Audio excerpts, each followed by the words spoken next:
Hey guys, welcome back to the channel. This is a story about what if Naruto has harem with Hinata and female Gaara.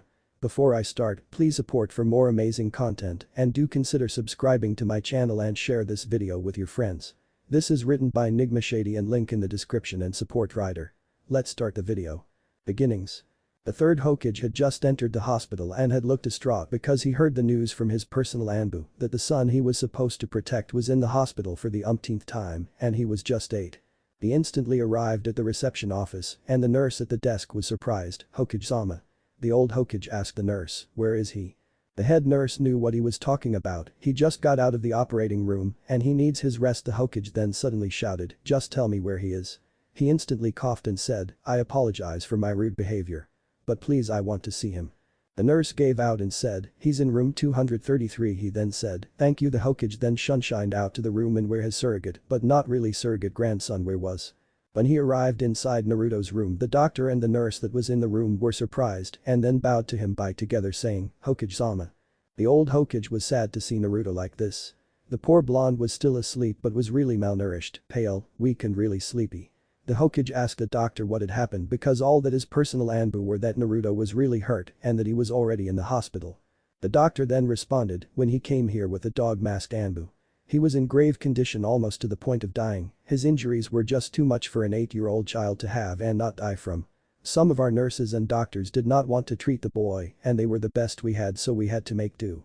If you're asking about his injuries, he had several broken ribs, 2 severe concussions, internal bleeding, malnutrition, his right femur was cracked and his hips were broken. All I have to say is Hokage, we were giving up because there were too many injuries, but..." The Hokage then snapped up to his attention as when he was hearing the doctor's words all he thought was that, "I'm sorry Minato and Kushina. I've made your boy suffer through all this." His thought process was stopped when he heard the doctor say, "But..." The doctor then continued, "There was this red chakra that coiled around the boy and healed most of his injuries, which made our healing of the boy faster, and that's all what happened." Sarutobi sighed as he thought suddenly, "Wait. Red chakra. The Kyuubi must have saved him and that means that Minato's seal is still working and that means we are still safe." He then asked, "May I be alone with the boy?" The doctor nodded as he exited slowly and quietly out the room leaving Naruto and him alone. He then saw the blonde, who was still asleep, and smiled a bit as he thought, "I'm so sorry Naruto. I just wanted you to have a normal life like your parents wanted." Sometimes he regretted making the decision that announced Naruto as the Kyuubi's Jinchuriki, as he was just trying to have the boy be a hero instead of an object of the village's hatred. God knows how long he has executed the ones who have tried to squeal about Naruto to the younger generation. He didn't know what to do anymore. He then thought, maybe I should have told to everyone that he was Minato's son. But it would probably lead more villagers to say that they would finish the job and avenge the Yondaime. Humans are so foolish. He didn't notice as a voice called to him, "Hey Jiji." The old Hokage fell out of his seat and looked at the origin on where he heard the voice. He then saw the blonde who was at a moment asleep, smiling at him and the old Hokage almost said, "Min." He then thought, "By Kami. Take away the whiskers and he really looks like his father." Naruto looked confused as he tilted his head sidewards and asked, "Jiji, are you okay? You look out of it." This snapped the old Hokage back as he said, "I'm okay Naruto." He then stood up as he brushed the dirt from his robes. "How are you, Naruto?" Naruto then stood on the top of his bed as he placed on his trademark grin and said loudly, "I'm fine. I'm feeling better now." The Hokage then frowned as he knew the boy's mask had hid his real feelings. So he said, "Naruto, can you do me a favor?" Naruto then answered, "What is it?" Sarutobi then smiled and asked, "Could you please remove the mask that you are wearing and just answer me truthfully, please?" Naruto was shocked as Jiji found out his secret that he hid his emotions. Naruto stuttered, "Ho how did why you know?" Sarutobi then answered, "Oh, please Naruto. I am called the professor. Now would you please answer the question to how are you really?" Naruto then dropped his head down which signaled his defeat. Hi. He then said after dropping his mask and talking in a sad tone, "Fine, you win Jiji. If you want to know, I'm not okay. I remember being attacked and a lot of people calling me a monster and then nothing Jiji." The old Hokage sighed again as he heard what Naruto had said and then Naruto continued, "Jiji, can I ask you this?" Sarutobi then responded to saying, "Yes, what is it Naruto?" Naruto then said, "Why am I a monster?" Sarutobi then quickly responded, "No, you are not. Don't ever say that you are a monster, Naruto." His voice then began to get more depressed, "It's just the villagers can't see you for who you are and what you are holding." Naruto then said, "Wait. So what am I holding?" Sarutobi after hearing that he face-palmed himself and thought, "Baka. Shit. I revealed something I shouldn't have. Have to make my escape. The old Hokage was going to escape but was stopped when Naruto unleashed his most powerful attack a child shinobi would use. He used the puppy dog eyes jutsu on the old man in the hopes to get him to answer. Sarutobi had a hard time, I must resist. He then sighed in defeat as he could not beat the infamous jutsu and said, okay, Naruto you win. The blonde boy celebrated over his victory against the Jiji. He was then stopped by the doctor who healed him who shouted, be quiet. This made Naruto stop and go back to his hospital bed. Sarutobi coughed loudly to make his presence known to Naruto who immediately looked to where he was. He then continued, Naruto, you must promise me to keep this secret with your own life and know that I am giving you the responsibility to share this secret with someone you feel like can keep it and doesn't judge you. Do you understand? Naruto was confused on what he heard as he was trying to fit the bits and pieces he had just heard. Secret, responsi what, share, judge. Sarutobi sighed again and said, just to make it short this is a high-ranking S-class secret and whoever says it to anyone is dead, but you have the power to tell it to anyone. Just be sure that they won't call you monster. Naruto then said, okay, Jiji now tell me, please. Please. Please. Sarutobi then said, okay, Naruto listen carefully. Sarutobi started, Naruto, 8 years ago the Kyuubi attacked this village causing destruction and death. The Yondaime Hokage faced the beast and died protecting the village and killing the beast. Naruto interrupted, I know that, but what does that? He stopped when the old Hokage released a small amount of killing aura to make Naruto quiet again. Sarutobi coughed again and continued, Naruto, that's the one that everyone in the younger generation of Shinobis know. I'm going to tell you the real version. What really happened was that the Yondaime Hokage couldn't kill the Kyuubi, so he decided to seal the beast. Naruto instantly thought, no. Sarutobi said, but to seal the Bijuu you have to have a newborn baby to contain the chakra because the chakra coils have not been used. Naruto then cogged up the gears in his head and came up with a conclusion, no. Then that means. Sarutobi sighed and said, Naruto, the Yondaime Hokage sealed the Kyuubi in you, making you the Jinchuriki, and that is the reason why you are being hated by the village, because they think that you killed the beloved Yondaime Hokage. Naruto swallowed all that in and said, so am I a monster? Like what everyone says. Naruto then heard his Jiji say, no you are not. It's just because these villagers misunderstand how important you are. And it's my fault. Naruto asked, what do you mean Jiji? Sarutobi then explained, I told the entire village about what you hold within you. Naruto then became depressed as he learned that the constant abuse and beatings were just because of this and it was one of his precious people. Sarutobi then said, I understand if you are angry at me, Naruto. But please understand that I was just trying to make the village understand that you are a hero. Instead you were cast out and abused for something that is not you. You are not the Kyuubi, you are his jailer. If you are angry at me, I don't mind. I guess this is penance for my ignorance towards you. Naruto who was controlling his emotions as hard as he could and clenched his fist that signaled the anger that was in him right now, I am angry, Jiji. I'm angry at you, this village even Yondaime-sama. Sarutobi's head bowed down as he was apologizing for the things he had done. Naruto continued, but what good is it? Sarutobi was now shocked at what the boy just said. Naruto then explained, being angry over things like this won't get me anywhere. It won't let them apologize. All I have to do now is get over this hatred and now focus on something else. He looked at his window as he saw the sun was going to set, I'll focus on becoming stronger for everyone and to prove that I'm not the Kyuubi. Sarutobi was happy at Naruto's conviction. Naruto then faced his Jiji and said with a true smile, how can I be angry at one of my precious people like you Jiji? You helped me and were one of the few that actually said happy birthday to me, gave me a gift and cared for me. Why would I get angry at you? I'm grateful to what you did for me. Sarutobi was shedding tears as he then stood up and said, if you'll excuse me Naruto. I have to go now to do my duties. Naruto then nodded and said, hi, Jiji, I'll see you again. Sarutobi exited the room quietly as he wiped the tears from his eyes as he thought, he'll make you proud, Minato-kun and Kushina-chan. Naruto heard Jiji's footsteps as he knew he felt Sarutobi leave the hallway. Naruto relaxed as he gave out a sigh as he said, at least I know now what was the problem. Now he then began to think, how do I become stronger to protect everyone I care for? Naruto suddenly felt something grab him as he was at his hospital room and the next moment he was in a sewer as he saw a red cage and a beast shadow that called out to him, yo kid. You're here finally. Naruto's eyes widened as he realized what he was talking to, you're the beast, then answered, that is right boy, I am the Kyuubi no Yoko. I am the reason why you are hated for. I am the one who is jailed within you. Naruto stood up as he also noticed that he was on water, what do you want?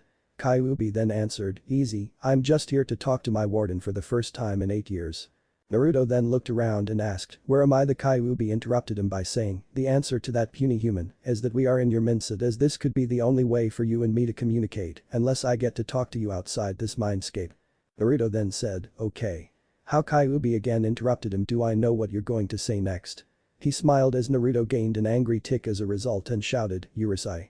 Baka no Kitsune. Stop saying what I'm going to say next." The fox sweat dropped as he thought, is he really this much of an idiot? The fox then got closer to Naruto and he could see how big the fox really was in his aura. The fox then made a grin and said, "The reason why, Baka no Ninjin, is that you and I are linked. I'm able to hear your thoughts, see your memories and control your body through your uncontrollable rage." Naruto was horrified, "Then that means you?" Kyuubi just smiled as he waved his tails, "Know everything you ever did. Due to your memories, but I can't see what you see, hear what you hear, or smell what you smell, because even if we are linked, I can't really know what's going on because of this damn seal. So I just see what happened in the past." Naruto bowed his head down as he asked, "So you remember?" The fox just said again, "As I told you, Baka, I remember the time you tried to kill yourself several times because you were so boo-hoo sad and I was the reason why you were still alive." Naruto then said, "Sorry." As the fox kept on ranting, "Or how about that time when you did you just say sorry?" Naruto then explained, "I'm sorry for being like that. I didn't realize I was hurting someone else." The fox just laughed as he then said, "Kid. I haven't had a good laugh like that for a while. You really are an idiot." Naruto gained several more angry ticks as the Biju just kept on laughing, yeah, I get it. But I have to ask why you saved me." The fox stopped laughing and then placed his hand outside the cage as he said, "It's because of this." The fox then hit the seal which was holding the cage in place. "If it weren't for this, I would already have escaped from this prison, but there is another reason why I can't let you die." Naruto asked, "Why?" The fox then answered, "Remember how I already told you that we are linked?" Naruto then nodded, "Now from what you heard from that old man is that I was sealed by the Yondaime Hokage. But kid, I'm too strong even for the Shiki Fujin, so he came up with a clever idea that if I was placed here and tried to escape, I would die and I don't like that to happen. He also knew that when you got older, I would try to escape. So he linked us, meaning if you die, I die. Understand now, kid?" Naruto then nodded then blatantly said, "So make me stronger, fox." The fox was seething as he came closer to Naruto to the point that he was staring at Naruto. "You've got some guts, kid, to do this to me, the most powerful being in the universe. Maybe I'll just grab you from outside the cage and rip you to shreds." Naruto then said, "You always call me an idiot, fox. But you're an idiot as well." Kyuubi was already mad and then proceeded to grab Naruto and his hand was gonna get the blonde. But the blonde said something first, "I die then you die." The fox stopped and chuckled, "You're interesting, kid, now please explain." Naruto then explained, "I just realized from my goal just happens to be like yours. I want to be stronger to protect my precious people and you don't want to die. So I have to be stronger for you not to die because you're one of my precious people." Kyuubi then said, "And why am I the reason why I am one of the people you care about?" Naruto then said, "Even though you are the reason why most people hate me. What can I do? You're stuck with me until the day I die, so I decided just to suck it up and become friends with you." The Kyuubi just laughed and rolled all over. This continued for about a few minutes. "Ha. You're really interesting, Naruto. Very well, I'll make you powerful, just give me time and all I need is 2 favors." Naruto quickly responded, "Okay. Name it, Kyuubi." The Biju then said, "I want to be able to see what you see, so could you tear off a bit of the seal?" Naruto then shouted, "Wait. Wouldn't that kill me?" The Biju retorted to saying, "Urusei. God, you're louder than anything I've ever met. And yes, that would kill you by removing the entire seal, so I'm just asking you to remove a tiny bit of the seal." Naruto then said, "Okay." Naruto then proceeded to walk towards where the seal was and ripped off a little bit of the seal and suddenly red chakra went around him as he was wondering, "What's this?" The fox then said, "Ah. That's the best. That boy is about 1/12 of my power that is around you." Naruto then said, "This is awesome." The fox then said, "Well, I am awesome and now on to the second favor." Naruto said, "I'm listening." The fox then replied, "I want you to change the image of this mindset. I don't like this dank and dark sower. Change it to something better like a forest or something." Naruto was going to ask something, "The reason why this image of your mind is like this is because of your suppressed depressions that have caused this to be like this." Naruto then asked, "So how am I gonna fix it?" The fox then said, "Just think of something like green or a forest. Just think good, kid, and let it become the image of this mindscape." Naruto thought hard and thought of everything nice and sweet that he's seen and then he opened his eyes and smiled. What Naruto made was a beautiful flat land of grass next to a lake with a waterfall next to it and there were animals. He then saw the Kyuubi who was happy and pouncing on the small animals. Nice, kid. You'll get my answer tomorrow. Now rest. Naruto was then in his hospital bed and he saw that it was night as he decided to sleep. Thanks Kyuubi, he then heard a voice call out to him before he fell asleep, the name's Kurama, kid. Naruto just arrived at his apartment as he sighed as he was all alone now. Maybe the hospital wasn't that bad and at least they had food and warm water. He just sighed as he said, I'm home. He had this room to himself and not only that, this whole apartment. What would he do with this? Kid, I need to tell you something. Naruto then asked, what is it, Kurama? And why am I not in the mindscape? Baka, did you forget that we are linked? Meaning that I can still talk to you even from the real world and from the mindscape. Naruto scratched the back of his head, I forgot. You never, kid, you have a visitor. Naruto just responded with an as he looked around for who Kurama was talking about and he smelled his place and found two distinct smells. He then thought, this ability to know where people are even though they are hiding is good. Another thing, you have to be grateful for me being in you. Naruto then smiled, thanks Kurama for that. The Biju merely smiled, yes, you can shower me with praise, but first. Take care of your uninvited guests first. Naruto simply said, you don't have to tell me that. Now back to the real world, Naruto looked at where the two intruders were at his bedroom. He stood up and then called out, oi, intruder-san. Please don't attack me now. There was no response, so Naruto did what any child would do. He ran out to the window, he then opened it and screamed, help. There are two child moles. He couldn't finish his sentence as his mouth was being covered by four hands as he looked up and saw the two intruders were Anbu with a dog mask and the other one with a cat mask. The dog-masked Anbu said, Naruto. Could you please be quiet? The two Anbu released their hands on the boy's mouth as the blonde said, no problem. I apologize for almost saying that. I just thought the people that attacked me came back. This time the cast-masked Anbu said, that's understandable, Naruto-san. As for the reason that we are here in your apartment is that Hokage-sama has called you and we are to pick you up. Naruto then asked, what does Jiji want with me? Dog-masked Anbu just shrugged his shoulders, no idea. All he told us is that he wants to speak to you privately. Naruto stood up and then said, okay, let's see what Jiji wants, Inu-san and Nico-san. Nico just smiled from underneath her mask as she said, okay, Naruto. Just follow us. The two Anbu then shunshined out of the apartment as Naruto was amazed of what they did. He then realized that they were gone and he had to run. How do you do that? The fox then mumbled, Urusei. Naruto then shouted as he was still excited, teach me, Kurama. The fox then said, no. Anyway, you have to catch them, right? Naruto then said, oh yeah. Gotta run. Naruto ran as fast as he could and chased Inu and Nico as they shunshined. Meanwhile, the old Hokage was trying to beat his enemy, which was the dreaded paperwork that a cage receives. Oh. How much I would just love to burn this stack of paper to the ground and just retire. He was going through the signs of a low-ranked fire jutsu but stopped himself, calm down, Sarutobi. Just think, after all of this I can finally read Icha. He was then snapped from his thoughts as the two Anbu that he told to pick up Naruto came back with a shunshin. He then asked, I can expect that he is going to arrive at any time. The two Anbu simultaneously nodded as they heard screams echo through the Hokage building.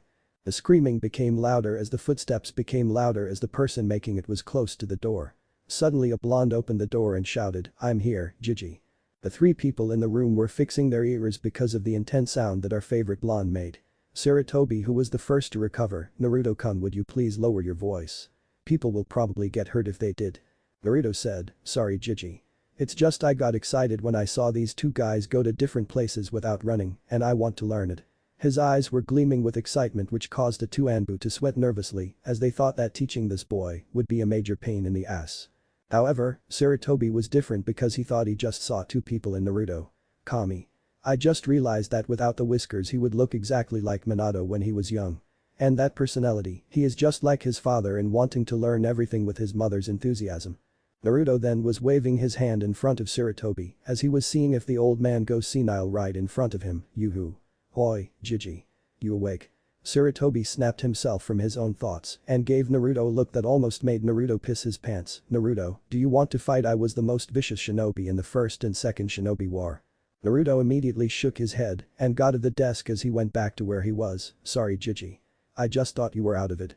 Sarutobi coughed to gain his composure back and ordered, Anbu, could you kindly leave so that me and Naruto may have a private talk? The two Anbu in the room simultaneously said, hi. Hokage-sama. As they both bowed and shunshined along with two other Anbu, which meant that they left. Naruto then said as he found something, so that's where the other two were. I knew I smelled two other people in this room. Sarutobi was shocked as Naruto's smell was better than Inuzuka's, as the two other Anbu were special ops, which meant they knew how to conceal themselves and have the best trackers clueless to where they are. Sarutobi wanted to know how an 8-year-old was able to sniff out special Anbu like that. Naruto, may I ask how you were able to find that there were two other people in this room? Naruto simply stated, Jiji, the fox gave me heightened senses. Sarutobi instantly was on high alert. He was going to say something, but Naruto got to him first. Jiji, I know that you are worried about this. But don't worry, he's not out of the cage. Sarutobi calmed down a bit and asked, so how is he able to give you this? Naruto truthfully said, I tore a little piece of the seal and he said that I received 1/12 of his power. So the heightened senses come with a bonus. Sarutobi finally calmed himself down upon seeing this. Naruto said, Jiji, the fox wanted to tell you something. Sarutobi then asked, what is it, Naruto? Naruto explained, he said that he didn't attack Konoha on his own will and that a guy with red eyes and a Shirinji thing controlled him and that it was a guy named Madara Uchiha. Sarutobi was shocked that the man who was supposed to have died during the fight with the first Hokage at the Valley of the End was alive and unleashed the Kyuubi. I have to think of plans to counteract this problem if Madara suddenly decides to attack us. Sarutobi shook his head and gained his composure again by silently coughing. He then asked Naruto, Naruto, would you care to go on a trip with me? Naruto interrupted him by celebrating, yay. Yay. I'm going on a trip. I'm going on a trip. His celebrating was cut short when the Hokage once again placed the entire room with enough killing intent to stop the boy. Sarutobi continued, anyways, we are going to Suna. I am going there to have a diplomatic meeting with the Kazekage there to talk about the new peace treaty and I want you to come along with me because I have assumed that you want to visit what's outside Konoha. Naruto's eyes were filled with happiness as he kept on saying to the old Hokage, thank you. Thank you. Thank you. Sarutobi replied with a warm smile, no need to thank me, Naruto. Now go pack your things, we are leaving in the afternoon at about 3. He stopped when he saw the blonde disappear from his sights. He then smiled as he thought, he looked so happy about this and I think he needed at least a day where he does not get attacked or harmed in any way by the villagers. He then grabbed his pipe as he smoked, I hope that this goes well. It was already 3 and the ones that were at the gate were 4 Anbu like Nico, Inu, Hawk and Lion. There was also the third Hokage, Hiruzen Sarutobi, who was waiting for the last member of their party before they go. Sarutobi wondered, where on earth could he be? Wait, what's that? The party didn't know what they saw as a very fast traveling dust cloud going towards them and then stopping next to them and creating a large dust cloud. It took a while for the dust cloud to dissipate and what they saw was a blonde boy carrying on his back 2 large scrolls. Naruto, if I may ask, on what kept you so long, my dear boy? Naruto, who was tired and sweating, replied, I was sealing the stuff I needed for this trip. He then dusted himself up and took a deep breath and continued, sealing can be hard, so I was able to store this much in 2 storage scrolls in about an hour. The team's jaws dropped as they couldn't believe Naruto could learn sealing that fast. Inu then spoke first, Naruto, did you have any help in your sealing? Naruto then replied, nope, all I was told was to place my stuff in a scroll and the rest was trial and error. Hawk asked, who is the one who asked you this? Naruto answered, just some random guy who just told me. Their jaws dropped even lower as a voice in Naruto's head was just plain laughing, ha. Ha. Ha. Did you see the looks on their faces? That was priceless on what they saw an 8-year-old boy progress more than them ever did in their entire shinobi career. Naruto said to his Biju, yeah, I know, right? Thanks Kurama for the advice. Kurama just smiled and said, don't mind Kit. The surprises will keep on coming. Later ask him of what jutsu is and ask for chakra paper. You will see the most beautiful expression that humans can make. Naruto just said, okay, I'll take your word for it. Naruto then said to the party, so let's go. As he ran in front of the group leading the entire group to sweat drop and regret bringing the blonde as they all thought, Mendakus. The whole Nara clan men then sneezed at the same time. The whole group was walking and the blonde was being quiet until he kept on saying, are we there yet? They were reaching the border and that was when the 4 Anbu simultaneously said, Urusai. We are not in Suna yet, it will take another day. Now shut up. Naruto became quiet and Sarutobi said, since we are at the border, let's camp out here for the meantime and we will leave first thing in the morning. The 4 Anbu said, hi. As they proceeded to set up camp and Sarutobi just sat in the grass. Meanwhile, Naruto was just admiring everything outside of Konoha and that everything was so green and filled with forests. Suddenly Naruto was placed in his mindscape and said, what the Kurama just said as he was wagging his tails as it would seem that he was happy about his new mindscape. I would like to thank you, Kid. For what you've done for me even though I have caused you pain and misery. I would like to explain your gifts. So sit down on the grass. Naruto followed and he sat on the grass as Kurama explained, okay, your gifts as we know is the heightened senses which will grow more when you get older, so I think when you reach 18, you can reach your full potential. Naruto then said, sweet. Thanks Kurama. Kurama just said, keep up with the compliments kid. The other one is of course your shinobi abilities. Now first I need you to test if it worked, that is why I needed that chakra paper, to see if you have about 5 elements. Naruto then asked, what's an element? Kurama replied, let your old man explain it for you, I'm tired. Go out. As Naruto was going to get out of his mindscape, Kurama said, oi, kid. When you're done with the whole chakra paper thing just call my name and I will tell you what to do. Naruto nodded as he then was in the real world and saw Jiji next to him. Naruto asked, is there anything you want, Jiji? Sarutobi smiled, I was just wondering why you were spaced out for a minute and making weird faces. Naruto was confused, so that's what I look like when I'm in the mindscape talking to Kurama. Naruto then answered, oh, I was just thinking about something. Anyway Jiji, can you tell me what is chakra? Sarutobi then asked, what is the sudden interest? Naruto just shrugged his shoulders and simply said, I don't know, I was curious. Sarutobi just said, okay, and Naruto listened carefully. Naruto then answered, okay. Sarutobi then said, chakra is essential to being a shinobi. The two components of chakra are your physical energy and your spiritual energy. Inside your body are called chakra coils that surround and connect to the chakra producing organ, which is here. Sarutobi poked Naruto's stomach, causing him to lightly laugh, and he said, that tickles Jiji. Sarutobi merely continued, so your stomach is where your chakra is, so can I ask Naruto, do you want to see your chakra? Naruto immediately nodded and the old Hokage said, okay, now follow me and do the ram sign that I am doing and concentrate. Naruto saw the ram sign and copied it as he closed his eyes and concentrated the best he could, come on chakra. Work. Wait, what's that? Naruto saw a tiny blue flame with him and from the blue flame, there was a blue energy that coursed throughout his entire body as he felt energized.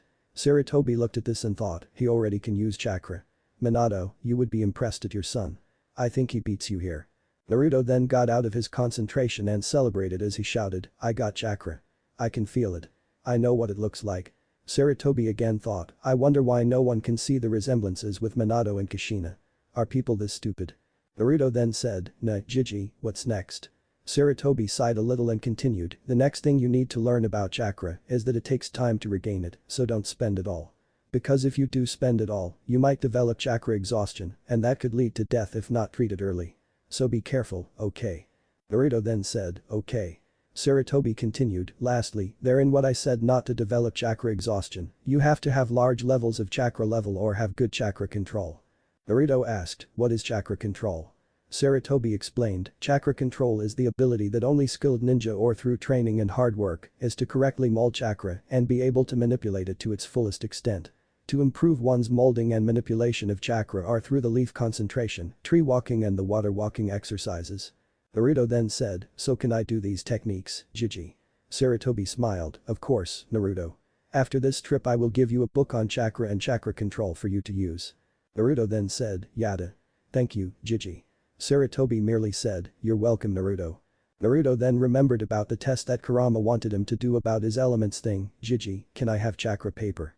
Sarutobi then asked, why do you need chakra paper, Naruto? Naruto answered, I just want to learn more about chakra and I heard the fox mumbling about chakra paper, so I wanted to figure out what was it. Sarutobi then said, chakra paper is used to find your elemental chakra. Elemental chakra is based on what the ninja uses. There are 5 main elemental chakra. They are fire, earth, water, lightning and wind. Naruto said, okay, so can I use it? Sarutobi then said, I'm sorry, Naruto, but I don't have any chakra paper on me at the moment. Maybe after we get back. Naruto frowned at that moment because he really wanted to try what Kurama asked him to do. Upon seeing this, Sarutobi's grandfather instincts kicked in and called out his Anbu that were finished setting up camp, Anbu. The 4 Anbu suddenly appeared in front of their Hokage which snapped Naruto from his sadness as he was shocked on where did they come from, do any of you have chakra paper that I can use? Lion came forward and said, I have one. Sarutobi then asked, can I have it? Lion replied, hi, Hokage-sama. Lion gave Sarutobi the chakra paper and he gave it to Naruto who was happy.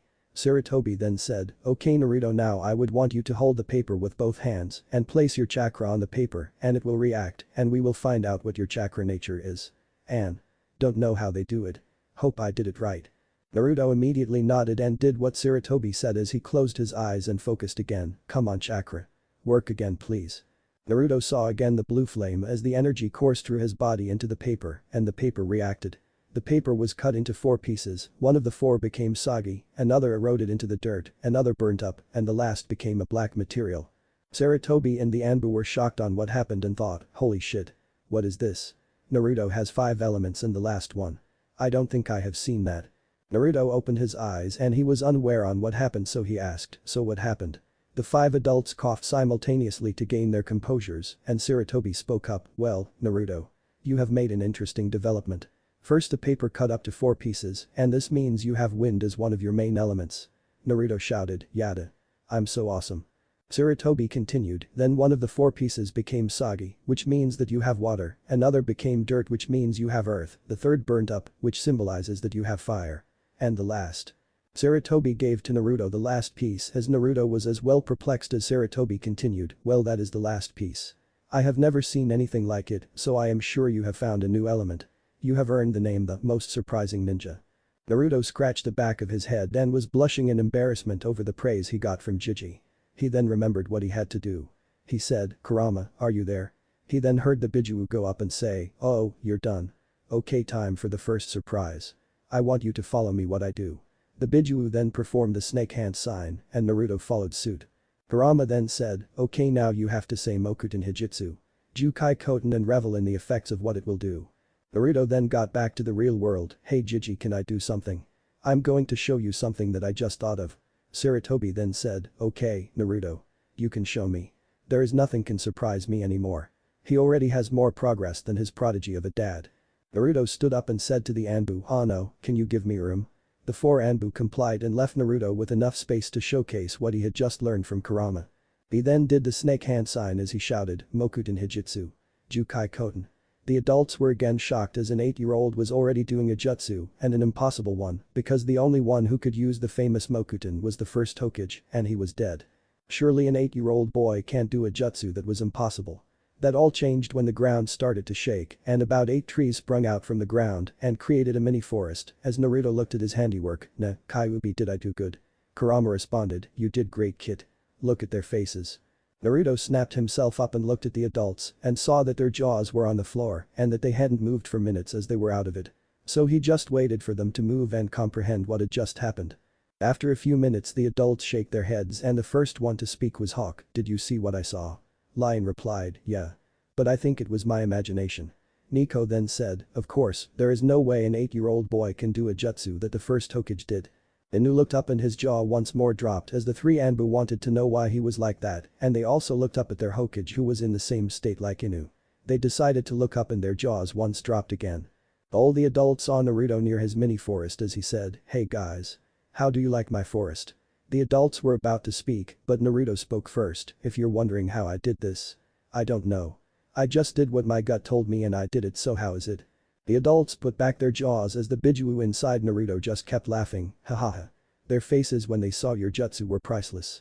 Naruto smirked as he said, thank you Kurama. Naruto saw the 4 Anbu talk to their Hokage and he picked up their conversation using his enhanced hearing, what the hell, a boy can't do that. That must be Nico. Yeah, and he beats Itachi and Kakashi in terms of being a child prodigy or a genius. That must be Lion. Hokage-sama. I quit being a shinobi. I'm retiring. And that must be Inu. So Inu is Kakashi. Very interesting. Naruto shouted at the adults to get their attention, hey guys, I have another thing to show you, but I need something from you Inu-san. The adults went to Naruto and sighed. Inu spoke first, what do you need, Naruto? Naruto told them his plans for the next surprise and the adults were surprised. Sarutobi exclaimed first, are you crazy? Naruto, you might get really hurt because of this. Naruto just smiled and said, don't worry, Jiji, I know what I'm doing. The 4 adults looked at Inu and he just sighed, let's get this over with.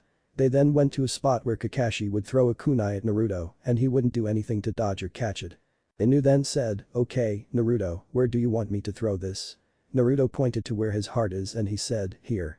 Inu then said, just know that I'm not guilty for this. Naruto hoped this would work, of course this would work. Get ready for the second surprise. Flashback. Kurama told him of what the unknown piece of the chakra paper was, that my dear kid is a new element that I made. It's called the steel element. Meaning anything you use with that is stronger than any kunai or sword, thus making it hard to kill you or break the weapon. Naruto said, that's cool. Kurama continued, another thing since I said that it will be really hard to kill you. I constructed your body to make a shield out of the carbon in your body, so plus that with the steel will make your body the ultimate shield. Naruto said, thanks Kurama, you're the best. Kurama then replied, thanks now I have to tell you another test to see if it works. Naruto then responded, okay. I'm listening. Kurama then said, okay here's the plan. Kurama was explaining to Naruto how to do the test. He had to have one of the Anbu throw a kunai to his heart and see if it works. Naruto then said, I'll try it. He then escaped his mindscape and looked at the 5 adults that were still out of it. Naruto then said, time to wait for them. Flashback end. Inu then said, here I go. He then the kunai at Naruto and it was traveling and it was going to hit Naruto. Sarutobi closed his eyes because he couldn't bear to see what would happen next. He then heard a clank sound and opened his eyes and saw the kunai on the ground and Naruto unharmed and smiling. He then looked at the 3 Anbu with him and Inu who threw the kunai and they had the same face. They were out of it again and were wide all over. Sarutobi approached the boy and asked, what happened, Naruto? Naruto went over to where the kunai was, picked it up and aimed it straight for his heart and also removed his shirt. This happened. He then attempted to stab himself, but then there was a black substance on his skin as the kunai couldn't continue anymore. It stopped and broke into pieces. Sarutobi was surprised and wanted to know what he saw on Naruto's skin. Sarutobi asked, what was that on you Naruto? Naruto answered, it's my ultimate shield. Sarutobi was confused by this as there couldn't possibly be an ultimate shield. Naruto explained, Jiji do you remember the last piece of the chakra paper that you said was a new element? The old Hokage nodded, well Jiji, I'll tell you a secret it wasn't really me that did all of this. Sarutobi asked, then who? Naruto said, it was the Kyuubi who helped me. Sarutobi was shocked, so Naruto you mean all this time Naruto interrupted him, I was just following what he said and it worked. Naruto coughed a bit, anyways onto the main thing. My ultimate shield is a combination of the new element and my body Sarutobi was going to ask, but Naruto got there first, my new element which was created by Kurama is called the steel releaser Koten. Sarutobi said, I can get this Naruto, but what about your body? Naruto said, well the Kyuubi made a few modifications to me and besides heightened senses. He said I have the ability to adjust the carbon in my body to make it harder to the point where no weapon can harm me. Sarutobi said, so that means you really have the ultimate shield. Naruto then said, I'm awesome aren't I? Sarutobi then said, yes you are and let's get ready for the night. Naruto just nodded and the night was filled with joy and 4 Anbus that didn't remember anything and thought that it was still a dream. The desert sure was hot. Naruto had to learn that the hard way as they were still walking in the desert. They had left first thing in the morning, so it must have been noon already. Naruto asked, are we there yet? Nico said, we don't know yet Naruto-san. Suna is a hidden village because of this desert. Naruto then spoke to Kurama, nah Kurama, you think I could do something so that we could get to Suna? Kurama then responded, just suck it up kid and keep on walking. This is a good exercise to test your physical ability. Naruto then said, please Kurama, I beg of you Naruto used his puppy dog eyes jutsu on the Biju. Kurama just laughed, that jutsu doesn't work on me. Although I find it really annoying. Naruto smirked and continued to use the jutsu on the Biju. Kurama then said, okay, stop the jutsu. It annoys me so much that you have no idea. Naruto then cleared his throat and said, so what do I do?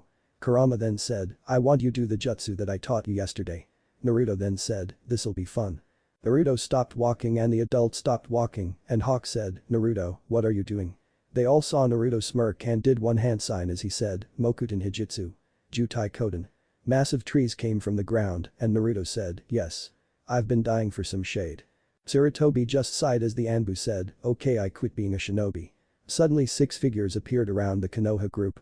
One of the men said, who did this? Naruto raised his hand and the 6 figures did not believe. Naruto sighed, nobody believes me. Have to another jutsu I learned. Naruto then concentrated and the water in the air, the ground and all around the area even from the trees. Once all of the water was collected Naruto said, Suiten. Suryudan no jutsu. The water then became a dragon and slammed into Naruto, causing all of the people around to be shocked except Sarutobi. Naruto then said, that water was so good. I needed that to cool off. The 6 figures that were there had the leader say, okay. Now state your business before we act. Sarutobi then spoke up, we are here to talk to the Kazekage about the peace treaty. The leader then said, confirmed, you will all follow us to Suna. Naruto celebrated, yay.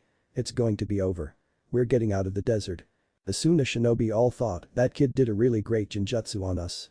He'll have a great shinobi career. The Konoha group then followed. He was just looking around Suna and Sarutobi was smiling, at least he shed his mask here and he looks like he is enjoying this trip so far. Naruto said as he got back to where Sarutobi was, "Nah, Gigi, can I go around?" Sarutobi then said, "Just wait a minute, Naruto." Naruto nodded as they went inside the cage building of the Kazekage and the rest of the Anbu left Naruto and Sarutobi alone as they walked past the secretary and went inside. Inside the office was the fourth Kazekage who was sitting as he stood up to greet his guests. "It is an honor to speak with you, Sandame Hokage." Sarutobi replied, "It is as well, Yondaime Kazekage." The Yondaime Kazekage then looked at who was with Sarutobi and asked, "Who is this boy that is with you?" Naruto was going to speak, but Sarutobi got there first. "His name is Naruto Uzumaki, and he is just with me." The Kazekage just looked at Naruto and just went back to where he was seated and motioned his two guests to sit as well, and Naruto and Sarutobi complied. Naruto then gave a look at Sarutobi and he said, "Okay, Naruto, you may go now." Naruto then said, "Yay." As he ran out the room and the Hokage sweat dropped as the peace talks began. Naruto was still walking around the village and he found it unique on how people can live in this heat and still be happy. Another thing was that Konoha was green and this place was just brown with sand. He then wanted to know something that would bring life or death. He asked a random person, "Is there a ramen shop here in Suna?" The random person just shook his head, "I'm sorry, but there is no ramen in Suna." Naruto turned to brain dead when he learned that there was a place that did not have the food of the gods. Kurama suddenly said, "It's a good thing that wretched food is not here." Naruto gained an angry tick and shouted, "Oi fox. How dare you disrespect ramen? Ramen should be respected." Kurama then said, "Yeah, it should be respected. It should be respected for the reason why you're still short and why you have malnutrition. If you kept on eating ramen you could become a midget when you reach the age of 12 or 13. Naruto couldn't say anything, he is right. "I don't want to become a midget and maybe I should eat right." Kurama then said, "You're damn right.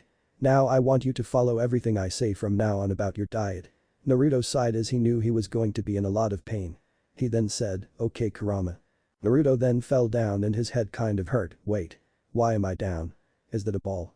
The group of kids were suddenly around Naruto and one of the kids reached out to Naruto and Naruto grabbed his hand and got up.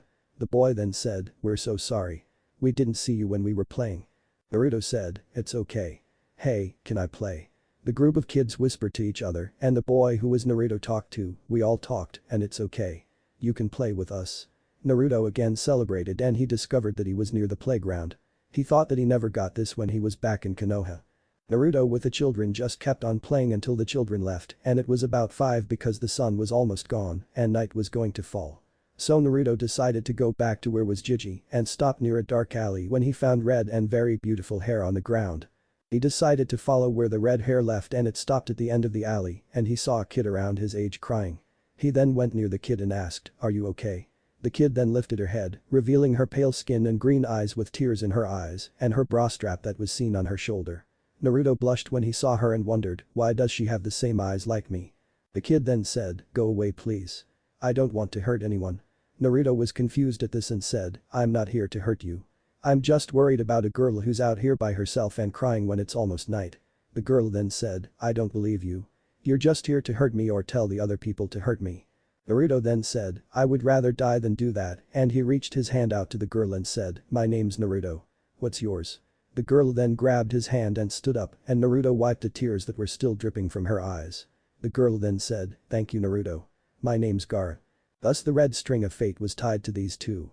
Naruto then had his signature smile as he walked throughout Suna at night with his new friend, Gaara, as they were just simply talking.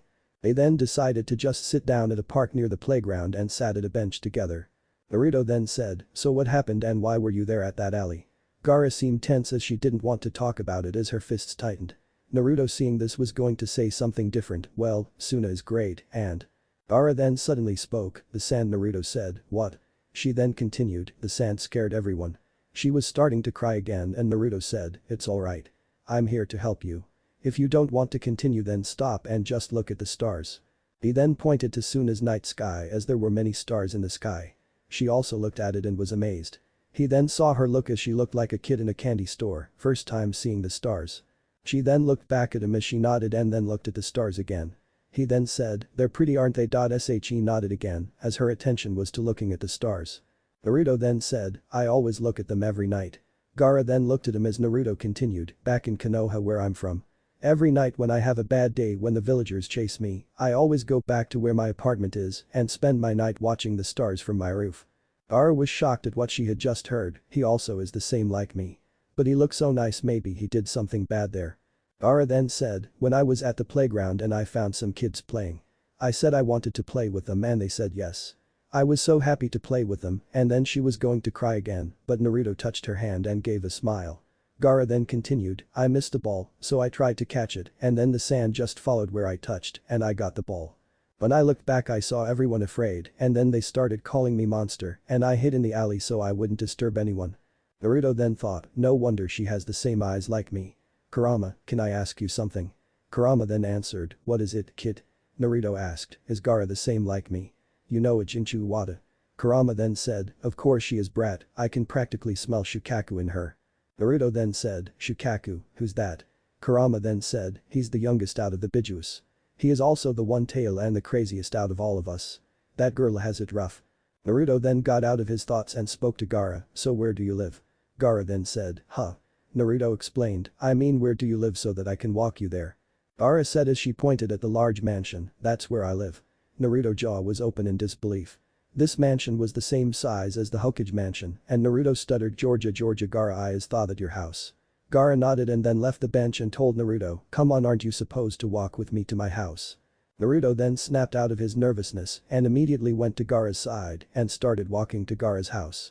They soon arrived and Naruto said, Since I guess that we're here. Bye-bye." Naruto started to run, but suddenly sand got his ankles and pulled him to where Gaara was and then he was upside down facing Gaara as she said, "No, you're staying." Naruto was thinking of a good excuse so that he could go back to Jiji and this was probably not a good spot for him. So he said, "Well, I better get going." Gaara just said, "Why?" He then said, "Because Jiji is probably looking for me." Gaara then said, "Who's that?" Naruto said, "He's Jiji and he's probably sick and." "Naruto-kun, is that you?" Naruto looked to where the voice came from and he saw Jiji with the guy Naruto met earlier in the office. Naruto's sweat dropped and almost cried as his only escape was now gone. Kurama just laughed, "Ha. The kid is going to be a good whipped mate." Naruto then said, "What do you mean by whipped mate, Fox?" Gaara then said, "What are you doing, Naruto?" Naruto got snapped from his talk with Kurama, I was just thinking of something." The man who Naruto remembered said, "Gaara, if you may, can you drop Uzumaki?" Gaara then released Naruto from her sand grip and Naruto fell on his head, "Hi, Kazukiage-sama." Gaara then proceeded to enter the house and the Kazukiage just frowned as he thought, "I'm sorry Gaara for what I have done to you. I hope that I can do the best to make you better." The Kazukiage then saw Naruto get up and said, "Okay, Naruto, you may get inside." The Kazukiage then went inside the mansion and leaving Naruto and Sarutobi. Naruto then asked, "Najiji, why are we here?" Sarutobi then answered, "Well, Naruto-kun, when I was talking to the Kazukiage about stuff. He decided that I would stay the night at his house and that he called a few shinobi to look for you. I then followed him to his house and I saw you being hung upside down with his daughter." Naruto was slack-jawed again as he shouted, "Gaara is the dude's daughter." Sarutobi, who was nursing his ears, said, "Yes, Naruto-kun. Gaara is the Kazukiage's daughter." Naruto instantly thought, the Kazukiage looks like a nice guy, then why did Gaara feel angry when she saw him? Sarutobi then asked, "So how did you meet Gaara, Naruto-kun?" Naruto answered, "I found her all alone and crying, Jiji." Naruto then continued after taking a breath, "When I left you at that office, I decided to look around this place. I was looking for ramen here." Sarutobi sighed as he thought, I have to get Naruto off of that ramen and get him to eat something more nutritious. If he keeps this up he'll be like a midget by the time he hits puberty. Naruto continued, after finding out that there was no ramen, Naruto stopped as he wiped a tear of his eye due to his food of the gods not being here. Meanwhile, Sarutobi celebrated, "Yes. Thank Kami for that. Maybe I should have Naruto come here more often." Naruto said, "I found some other kids to play with at the playground here." Sarutobi smiled, "At least Naruto can have a normal childhood here and play with other kids." Naruto then said, "Anyway, after the kids left. I decided to go back, but then I saw Gaara crying and I decided to go near her and after that we talked and we became friends. I then said that I would walk her home so I followed her here and can I ask you something, Jiji?" Sarutobi then said, "What is it?" Naruto explained, "When I saw Gaara look at her father. She just looked exactly like me when I'm with the bullies back home." Sarutobi then said, "I don't know, Naruto-kun. But let's go inside now, it's pretty dark." Naruto nodded as he followed Jiji inside the house. The house looked normal and then he saw the Kazukiage at the living room and two more kids come out and be where he was. One was a girl with 4 ponytails and the other one was a boy with makeup. Naruto then approached the two and asked, "What are your names, ponytails and makeup guy?" There was silence as the boy wearing makeup was seething, and the first one to break the silence was the girl as she started laughing, followed by the two cages. The boy then said, "Who are you calling makeup boy, midget, and this isn't makeup, this is face paint." Naruto then said, "Oh yeah. Then what is your face paint for?" The boy then said, "It's for intimidating people when in battle." Naruto said, "More like make them laugh to death." As Naruto kept on laughing and makeup boy was still angry. It then changed when the Kazekage suddenly said, "Kankuro, Temari, be quiet." This stopped Naruto from laughing as he saw the two kids say, "Yes, Otu-san." Naruto then thought, so these are Gaara's siblings. Interesting, so this is Gaara's family. Suddenly Gaara came out and Naruto saw in her siblings' eyes, fear. The girl known as Temari then said, "How are you, Gaara?" Gaara just said, "I'm fine sister. I just came here to ask something to the Kazekage." The Kazekage then said, "What is it that you want, Gaara?" Gaara replied, "I want someone to be with me in my room." The Kazekage then said, "Sure, as long as you don't make too much noise." Gaara then said in a monotone voice, "Understood." Naruto in the meantime was in deep thought, I don't get this family at all. Gaara is angry and wants to be away from her family. Her siblings are scared of her and her father doesn't even look like he cares for Gaara. Is that why she is like me? Naruto's thoughts vanished when he felt someone pull him. He then saw Gaara who said, "You are going to sleep with me tonight in my room." This caused the poor blonde to be brain dead as Temari and Kankuro were read over what Gaara had just said. Naruto then snapped back to reality as he stuttered over the fact that this was his first time being in a girl's room and tried to escape. Gaara, I think I'm going to be with Gigi." Gaara then bluntly said, "No. You're staying with me tonight." A flustered Naruto was trying his best to say something, but then his feet were pulled and he was being dragged by Gaara's-san to her room. The blonde boy was trying his hardest to escape. "Kurama, help." Kurama was just laughing at the boy's misery, "I'm sorry kid. But this is too priceless for me. So I'm not helping you now. You're on your own kid." Naruto cursed Kurama and was holding the doorframe to get out, but Gaara's-san is still pulling him towards her room. Naruto called out to Gigi, "Gigi, help me." Sarutobi was just drinking tea as he saw Naruto being pulled by the Kazekage's daughter. It almost looked like to him with Minato and Kushina. The wise Hokage said, "Okay, Naruto." Naruto's eyes were filled with joy until, "You can stay with Gaara." Naruto lost his grip as he said, "Damn you, Gigi." The Kazekage just simply watched everything happen as Temari and Kankuro were shocked by Gaara's sudden change of behavior. He then shifted his eyes to Sarutobi as he was still drinking his tea, "You seem rather calm about this." Sarutobi answered, "They just reminded me of a couple I saw back then." In the room, Naruto was uncomfortable as he saw Gaara on her bed and staring at him. The air was filled with suspense until, "Are you coming here, Naruto?" Naruto snapped from his thoughts and looked at Gaara who again said, "It's night and I would like for you to sleep with me." Naruto then said, Naruto was interrupted when Sand came out and grabbed Naruto and placed him near Gaara on the bed. Gaara then said, "It's okay. I just want a friend to be with me, but if you don't want then Naruto interrupted, "I'll sleep with you." He then began to blush a bit. Meanwhile, Temari and Kankuro were listening at the door and when their father saw what they were doing he asked, "What are you doing, Temari, Kankuro?" Kankuro then said, "We're here because we want to keep Gaara safe." Temari then said, "Also that blonde guy might take advantage of Gaara." The Kazekage sweat dropped and said, "Uzumaki-san looks like a good boy and he means no harm to Gaara." Temari then said, "But he looks like a nice guy, but I bet you he's a bad person on the inside." Temari and Kankuro heard Gaara say, "Stop moving, Naruto. It hurts." They started to blush as they heard Naruto said, "I'm sorry Gaara, but it's too tight." Kankuro started to nosebleed and Temari became red from both anger and from what she heard. She then punched Kankuro at the top of his head, causing a bump on his head as he angrily said, "What the hell are you doing?" Temari said, "What are you doing? You are getting a nosebleed off of your sister. You're a pervert." Kankuro said, "Oh yeah, I bet the reason that you're blushing right now is because you're just imagining Naruto and Gaara having." He was interrupted when Temari pulled out her fan and blasted him to the wall, knocking him out in the process. Temari then angrily stomped her way to the bedroom as the Kazekage just sweat dropped from the performance of his children and Sarutobi just thought, "You'd be so proud, Minato and Kushina for getting a redeed like you. The lines of your blood run deep indeed, Minato." A certain white-haired pervert sneezed as he thought, "Why do I have a feeling of giving the greatest thank you present to someone?" Never mind, got to focus on the women. Back to the bedroom of Gaara, there was a certain blonde who just stopped struggling and gave in. He was now face to face with Gaara in a bed. Gaara smiled and said, "Thank you Naruto." Naruto smiled as his blush was gone, "You're welcome, Gaara, and good night." Gaara then began to fall asleep, which was a rare thing because Shukaku would make her not sleep, but for some reason the beast was quiet tonight. The next morning, Naruto woke up and discovered that Gaara was gone, and he decided to leave the bedroom of Gaara and went to the living room where he saw Temari and Kankuro. He gave a smile as the two of them suddenly became red and left the living room. The Kazekage simply sighed at this and didn't even mind talking to his two kids about what happened last night. Naruto then approached the Kazekage as he asked, "Where's Gaara?" The Kazekage said, "She's out with my ex-wife's brother, Yashimaru." Naruto smiled, "Thanks Kazekage-sama. I have to go." Naruto was going to run until he was stopped by the Kazekage as he said, "Wait, Uzumaki. I have to ask you something." Naruto then said, "Go for it." The Kazekage bluntly said, "How was my daughter last night? Did she keep you awake?" That made Sarutobi spit out his tea, and Naruto was confused why Jiji did that. He then said, "Gaara was fine and she was very nice to me, and she let me slept." The Kazekage nodded as he allowed Naruto to go, and the blonde boy just ran out of the door. The Kazekage just sighed as he looked at Sarutobi, who was recovering from what the innocent blonde boy had just said. Naruto was walking around Suna as he found Gaara outside the mansion on the roof and then ran back inside and was on the roof. He then found Gaara with a guy who had brown hair and Gaara seemed happy. Naruto said, "Hey Gaara." Gaara then looked to where Naruto was, "Good morning Naruto. You slept well." Gaara nodded and then the guy who was next to him said, "Hi, Naruto, my name is Yashimaru."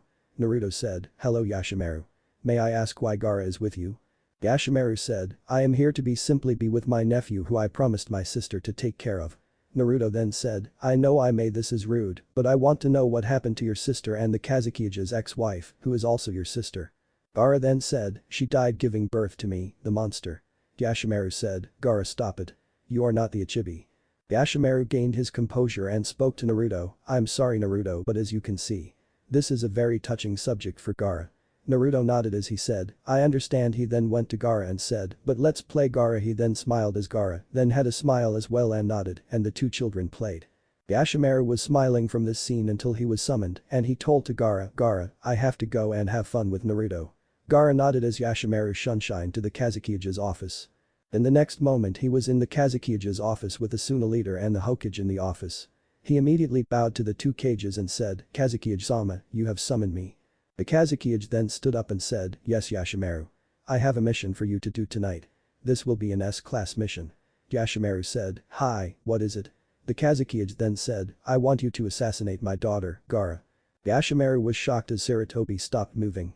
The Kazekage however had an uncaring look on his face. Yashimaru then recovered from his shock and said, "Okay. Hahaha. Nice joke there. Now seriously, what's the real S-class mission?"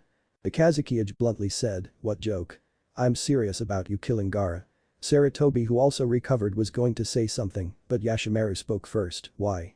Gaara has been good all year and he hasn't killed anyone." The Kazekage then said, "The reason is that I want to test Gaara's control of the beast. Another thing is that this needs to happen before the council begins to send assassins every time to kill her." Yashimaru then thought about it and Sarutobi said, "Kazekage-sama, don't you think?" Yashimaru suddenly said, "Understood. When should I do it, Kazekage-sama?"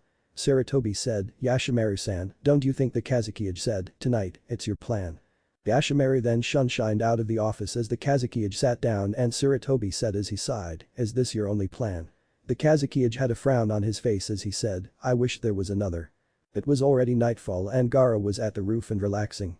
She enjoyed playing with Naruto in the afternoon and retired for the night as she was tired and was amazed how Naruto had so much energy. Naruto then went around Suna to grab a bite. She was just looking at the stars again and then a kunai flew right past her head. She then said, "Sabaku Kaiu." The sand then turned into a coffin, but before Gaara could crush his attacker she saw sandy blonde hair. She stopped her attack and released the sand. "Yashimaru, why? I could have killed you." Yashimaru shouted, "Why?" He started laughing, "Because I've wanted to kill you since the day you killed my sister." Gaara immediately stopped and started backing away. "No, I didn't mean to." Yashimaru interrupted, "Shut up." Gaara went to the ground and curled into a ball as she was starting to cry. Even though this hurt Yashimaru so much to lie to Gaara, he had to do it, it was a mission. Yashimaru then continued, "Do you know why my sister or your mother named you Gaara?" Gaara didn't lift his head as she continued to cry and Yashimaru continued, "Your name comes from the phrase, where Osuru Shura. The reason is because she hated this village to her very soul because of what they did to her and decided to make it into her son." Yashimaru then got several kunai with explosive tags, "Nobody will ever love you Gaara for who you are. Even someone like Naruto will never talk to you again once he learns about the Ichibi. He will never play with you. That made Gaara cry more to learn that if Naruto learned more about her. The fun that the two had would be gone and that made Gaara's tears get out uncontrollably. Meanwhile, Yashimaru was torn to complete the mission or tell Gaara the truth and console her. No. Control yourself. This is for Gaara's sake. This is my lesson to him about physical and emotional pain and also about love. I have to do this. Yashimaru with new conviction said, now do us all a favor and die, Gaara. The Kunace then went straight for Gaara and the sand did not protect her. Gaara then thought, please let me die. It lasted for an eternity for death to happen and Gaara realized that nothing hit him and he opened his eyes and stopped crying and said, and Naruto. The blonde had been hit in the chest by the kunai as he protected Gaara from the kunai. Yashimaru said, nah, he was interrupted when the same blonde who was bleeding and then hit Yashimaru at the jaw, sending Yashimaru to the wall. Naruto then went to Gaara and said, Gaara, are you alright? Gaara looked at Naruto and tried to get away while saying, go away. I am a monster. Naruto wouldn't let go and then said, you are not a monster. Gaara was even using her sand to get away from Naruto, but it wouldn't work. Gaara then said, why? Why are you doing? She was stopped when Naruto hugged her and it felt like all of her worries and sadness just vanished as she was in the arms of Naruto. And cue the no music like what I did in chances. Naruto then said as he wiped the eyes of Gaara, you know I'm kind of tired of doing that, so my promise to you is that you are never going to cry when I'm alive. Gaara then said, Naruto, that is the most pointless promise that someone has given me. But she then wrapped her arms around Naruto and smiled as the blonde had a faint blush on his cheeks, thank you so much for that. Naruto then said, you're welcome. Yashimaru then got out of the wall, man that kid has a nice kick and then stood up only to find Naruto angrily staring at him. Naruto said, hey team, why did you do that to Gaara? Yashimaru grimaced, shit. This wasn't supposed to happen. What do I do now? I have no orders to attack Naruto and I have to still continue this for Gaara. Yashimaru then said, Naruto-kun, may you please move out of the way so that I can finish the job I should have done a long time ago. Naruto said, no, I am not leaving here because I am protecting my friend. Gaara was surprised, I am your friend. Naruto then said to Gaara, of course, I'm your friend, Gaara. Yashimaru then laughed, ha. You can't be friends with a monster. Naruto. Yashimaru stopped when he felt an unnatural number of killing intent just pour on him from Naruto who said, you're no better than the villagers back in Konoha. The red aura around Naruto intensified as it alerted every shinobi and Suna to appear around the area. The Kazekage and the Hokage were also watching from on top of the next building and a Jonin appeared right in front of them. Kazekage-sama, how do we approach this? The Kazekage then said, stand your ground and wait. I will give the order to attack. Now stand down. The Jonin responded, hi. As he vanished all the shinobi immediately surrounded the perimeter and waited for their Kage's order. Meanwhile, Naruto was seething and then he said, you're gonna pay for what you did to Gaara. Yashimaru was stuttering because of the killing aura that Naruto was making, why? Naruto then said, because a monster protects a monster. Naruto's body was then filled with a steel skin. He looks like Greed in Fullmetal Alchemist. Brotherhood when he is in full form throughout his entire body and then started to attack at Yashimaru. Sarutobi then said, Naruto. Yashimaru was winded from dodging from so many attacks and that Naruto hadn't even broke a sweat and that the roof was messy and filled with holes. Yashimaru was shocked to see this form of Naruto at his ultimate shield form, this is really bad. If I do this wrong then that means I'll probably be mincemeat. He then thought about his options, if I tell Gaara and Naruto about this, the Kazekage will kill me but. He then looked at Naruto and that his face looked like a black demon, never mind getting killed by the Kazekage. He'll probably torture me, then kill me slowly. Yashimaru then dodged another attack led by the black-skinned Naruto and Naruto then did a frenzy as he clawed Yashimaru that hit his arm, which caused 3 marks on his right arm. Yashimaru then muttered to himself, here goes something. Yashimaru then went forward. Naruto and Yashimaru dodged and bowed to Naruto, sumimasu. Naruto was confused and stopped attacking. Yashimaru then said, Gomenasai, Naruto. Gaara, I didn't mean what I said earlier to you Gaara. It was all just a mission from the Kazekage to do this to test Gaara if he could control the beast. Naruto then said, ha. As he was confused as the entire shinobi sweat dropped at the blonde's voice. Sarutobi was embarrassed and the Kazekage was grumbling about how would he fix this. Naruto then let go of his ultimate shield form and said, can we please get a clear explanation for this? Yashimaru then said, hi. Gaara then went closer, so the things you told me Yashimaru about mama were. Yashimaru then said, absolutely false. He then smiled at Gaara and said, even though my sister was the Jinchuriki of the Ichibi before you, she never hated this village and loved you even more. She would never dare to call your name after carnage. Gaara then started crying again, mother loved me. Naruto then consoled him and then talked to Yashimaru, so why did Team Cage do this to Gaara?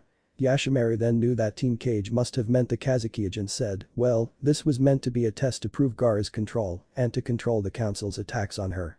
Naruto then had an angry tick on his head and announced, you idiots. Once I get my hands on that council and that Kazekage and I'll kick all of their asses. Gaara was shocked because no one said that while Yashimaru hearing Naruto's threat said, Naruto, if you do that then you'll start a war. Naruto then said, I don't care. They messed with Gaara-chan and they are going to pay for what they did, I swear. Gaara again was shocked at what Naruto said, Naruto, why would you do that? Naruto said, because I would do anything for a friend and you're a friend to me, Gaara. Naruto then decided to walk to the edge and shouted, Jiji. Let's go home now. Sarutobi nodded, but Kurama immediately said, Kid. Put up your. Naruto almost on instinct placed his shield on, but then he felt something heavy on his chest and it was also hot. Naruto looked to the source and found a man who had red hair and was about 6 feet tall with red hair and that his sword pierced Naruto's chest. The man then said, goodbye, demon. Naruto then coughed up blood and then closed his eyes. Gaara was quiet and unable to move, while every shinobi present was shocked. Suddenly the man whispered something and a pillar of fire went through Naruto's chest, creating a hole in the middle of his chest as the blonde just fell. Gaara seeing this suddenly shrieked, Naruto. She then ran to where Naruto was and started tugging and shouting, Naruto. Naruto. Wake up. Open your eyes. She then started to cry again as the man was still smiling, don't leave me. Please. Yashimaru who recovered said, why did you do this? The man with the red hair smirked, it was for the future of Konoha that the Kyuubi would die. Suddenly an immense killing aura filled the entire area as Sarutobi was angry, who ordered you do this? The man then said, I'm sorry Hokage-sama. He then showed his tongue and then rolled back in, my lips are sealed. Sarutobi was now very angry and the suffocating killing intent clouded the entire area and choking the weaker shinobi or rendering them unconscious. The Kazekage was surprised at Hirizen's anger, no wonder he was feared during the second and third Great Shinobi War. I wouldn't want to get on his bad side. Meanwhile Hirizen was thinking, that seal on his tongue. I've only seen that in Danzo's root members. But I thought we disbanded them long ago. I think I should have a long talk with an old friend. Gaara then stood up from where she was, you killed Naruto the red-haired man, then looked at Gaara and said in an evil tone, yeah I did. I killed that demon for Konoha. What you gonna do about it? Gaara then summoned her sand and gathered it at the side of her forehead and then carved the word love with Naruto's blood in the sand. She then looked at Naruto's killer and said, you're going to die. She then screamed, Tanuki Nari no Jutsu. She then slept as sand, then started to go to Gaara. The Kazekage then said, now, stop Gaara. Every shinobi in Suna then went to where Gaara was but the guy just smirked as he said, Jutsu. Should you know Seiman? Ann. Got this from Bleach. Suddenly there was a rectangular prison-like barrier which surrounded the roof which left only the red-haired man, Gaara and Naruto, who still had a hole in his chest. The shinobi including Yashimaru were trying to get in, but the prison did not move. The Kazekage then went near the prison as the Hokage as well followed, move every civilian out of the area. Get to Mari and Kankuro as well. The Suna shinobi followed their commander and then did what he asked. The Kazekage then asked Sarutobi, Hirizen, could you please help me in destroying this barrier and also controlling the Ichibi? Hirizen then nodded, as long as you help me get Naruto-kun to a hospital. The Kazekage was confused at this, why? The boy is already dead. He was stabbed at the chest and not only that, but that same spot exploded and made a hole in his chest. You're saying that Naruto-san is still alive? The Hokage then said, he's a special case. The Kazekage then said, well, let's get this started. He started gathering the sand and mixed it with his gold dust as he said, Jitan. Seiken Taiso the huge gold sand turned into a large wave which hit the barrier and there was no effect. Hirizen then tried, Kaiten. Karyu and in the flaming dragon head hit the barrier and with no effect as well. The red-haired guy just smiled, there is no escape from this barrier until I say so. He then saw the sand start to rise, well it looks like time for another dance. Suddenly a giant hand hit him as he blocked it but was pushed towards the end of the barrier. Emerging from the sand was the full form of Shukaku and with Gaara at the beast's head. Shukaku then said, hell yeah. Baby, I'm free. Wait, what is this? The red-haired man just smirked again, I get to kill the Kyuubi and fight Shukaku. Working with Danzo-sama has its perks. The same guy said arrogantly, hey. I was the one that made this barrier. Shukaku then looked at the man and said, so I can guess that if I kill you, then I'll be free. The guy just said, HN. Shukaku then attacked the red-haired guy and he just dodged easily. Shukaku then knelt and said, Futen. Renkuden the man also dodged the bullets as he then said, you want more, I'll give you more. He then jumped up in the air, Gaki Reko. A green circle of chakra then was above Shukaku and suddenly rained green blasts that affected the Biju. Shukaku then used his sand to shield himself from the blasts. The red-haired guy then as he shook his head, TSK, TSK, TSK. That is no good. Well, you have to burn. He then gathered fire in his hand and said, Kongabaku. The spherical ball of fire then hit the shield as the beast bellowed due to the heat. The red-haired guy then cut his left arm and said, I want this fight to continue. But alas, I have to end it. He then raised his right arm and said, Hiryujekizoku Shinten Raiho. A gigantic beam then hit Shukaku which penetrated his shield, causing it to scream in pain. He then used his two fingers to release a red beam which hit the Bijuu's eyes and causing it to go down. He then started laughing maniacally as he said, now Shukaku, you have the greatest honor to face my greatest attack and that is why I sacrificed my left arm to do this. He then tossed his left arm to where Shukaku was and shouted, here it comes, Itokeso. The ground then had a massive shockwave which made everyone tumble as the red pillar of fire erupted from the ground and swallowed Shukaku and the beast again was in pain. All the while the man was still laughing and almost to the point of just rolling around because he couldn't breathe anymore. He then wiped the tears from his eyes and then waited for his technique to be finished. The red pillar was gone and so was the beat, but Gaara was still safe and still asleep. He was so happy that he beat a Bijuu and started walking slowly. He then felt something heavy was on his chest. He then looked down and there was a black hand protruding from his chest, no way. He then coughed out blood as he looked behind him and saw a tired Naruto whose hole was healed and that his arms were with the ultimate shield. The red-haired guy said, impossible, how did you survive? Naruto then breathed and said, because I am awesome Dadabeo. Naruto then released his arm from the guy's chest and the red-haired guy just said, I can still. He was interrupted when the sand suddenly captured him and then crushed him. The barrier then disappeared and Shukaku rose up and said, good luck to that riddance. The Bijuu then looked at Naruto and said, I smell Kyuubi. Are you the Kyuubi, little one? Naruto replied, I'm the Jinchuriki for the Kyuubi no Yoko. Shukaku then laughed as he said, ha ha ha ha. The mighty Kurama was placed into a midget. Ha ha ha ha. Naruto was almost laughing if it wasn't for being called a midget. The Kyuubi then said, oi, ninjin, let me have a hand at that crazy Tanuki. I'm going to make him regret ever insulting me. Naruto answered, nope, it's a bit funny, but I have to ask. How do I save Gaara? The Kyuubi said, HN. I'm not telling you, ninjin. Naruto then got to his knees and begged, please almighty Kurama. Please tell me your infinite wisdom to save Gaara and kick Shukaku's ass. Kurama then said, okay. You have to wake up your friend and that does the trick. Naruto then asked, how do I do that? Kurama then said, I don't know, just do it. Now leave my side and kick Shukaku's ass. Naruto then appeared in the real world and the Kazekage and the Hokage were next to him. Sarutobi asked, are you okay, Naruto-kun? Naruto then stood up and brushed himself, I'm okay, Jiji. He then saw the Kazekage who was preparing to attack Shukaku, Kazekage-sama, even Sarutobi was shocked at Naruto's sudden politeness. The blonde continued, may I be the one that brings back Gaara-chan. The Kazekage looked at Naruto who was determined, okay, Naruto-san. But don't kill my daughter. Naruto then smiled, no problem. The Kazekage interrupted, Rasu. Naruto then said, huh. The Kazekage then said, that is my name, Rasu. Naruto then said, okay, Rasu-san, I'll save Gaara-chan. With that Naruto lunged at Gaara as Sarutobi said, why did you even say yes? Rasu then said, because he's the only one who can save Gaara. Naruto then went to where Shukaku was and shouted, Gaara. Wake up. The Bijuu then shook his head, quiet down midget. You're not going to make me come back there. Naruto then said as he ran and jumped on top of the arm of Shukaku, I'm going to get Gaara-chan back. He then moved to where Gaara was and found her still unawake. What should I do? I gotta use my head. Wait a second. I'll use my head, I am such a genius. Kurama just shook his head, I can't believe how much of an idiot my jailer is. Naruto kept on running and then dodged Shukaku's attacks and then reached the head. He then approached the prone Gaara and held her head, sorry. Naruto then pulled his head back so that he could headbutt Gaara. Shukaku on seeing this, you are not placing me back in that cage, midget. The Bijuu then grabbed Naruto's ankles which caused him to fall forward and his lips fall on Gaara and causes him to panic and Gaara woke up to find Naruto on her lips. Shukaku then said, damn it. And I was free. The beast then started to melt and Gaara and Naruto got separated because the sand fell. Rasa then got his daughter and said, are you okay? There was no response from Gaara as they approached the ground and Sarutobi was helping Naruto up. Gaara suddenly got off her father's arms and went near Naruto and asked, are you alright, Naruto? Naruto saw Gaara and heavily blushed as he stuttered, I am alright. Gaara said, is that so?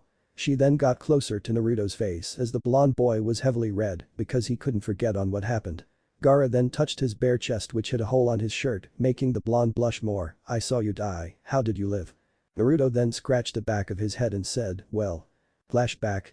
Naruto was in his mindscape and grumbled, what happened? The Biju then appeared in front of him, Baka. You got yourself killed and now I have to fix you again. Naruto was confused, what do you mean? Kurama sighed, you don't remember you got stabbed in the chest with a sword and got a hole in your chest. Naruto then finally got it and then remembered something important. Gaara, he then shouted, hey Kurama, can you heal faster so that I can save Gaara-chan? Kurama then said, be quiet, kid. You don't realize how hard this is since you are technically dead because your heart was blown and there is a hole in your chest. Kurama then looked at Naruto and sighed, you really don't know, do you? Naruto tilted his head because he was confused, I don't get it. I thought you could heal me from anything after my ultimate shield. Kurama sighed again as he muttered, Mendakus. He then coughed slightly to regain his composure, Naruto, yes I can heal you from almost anything, but do you realize that something like if your head gets blown off or your heart is literally gone, is really hard to heal? Naruto then said, oh, okay. He then smiled, I promise I won't let this happen again to me. Kurama then sighed, hi. You win. Now get out there and kick that guy's ass. Naruto then got out of his mindscape and saw that the guy was laughing and there was a red pillar near him. Naruto then saw the red pillar disappear and found Gaara on the ground and that she was unconscious. The guy then started walking slowly, he's going to hurt Gaara. I can't let that happen. He instantly lunged in at the guy and secretly put his ultimate shield on and stabbed the guy in the chest. He then got his arm out of the man's chest and then saw the man get crushed by Gaara's sand and almost threw up a little, this is horrible. I don't think I could ever get used to this. Flashback end. So that's what happened and you saw that I saved Gaara. What do you think, Gigi? Naruto smiled as he was waiting for Sarutobi's answer. But Sarutobi was shocked, he knew that Naruto had potential, but not like this.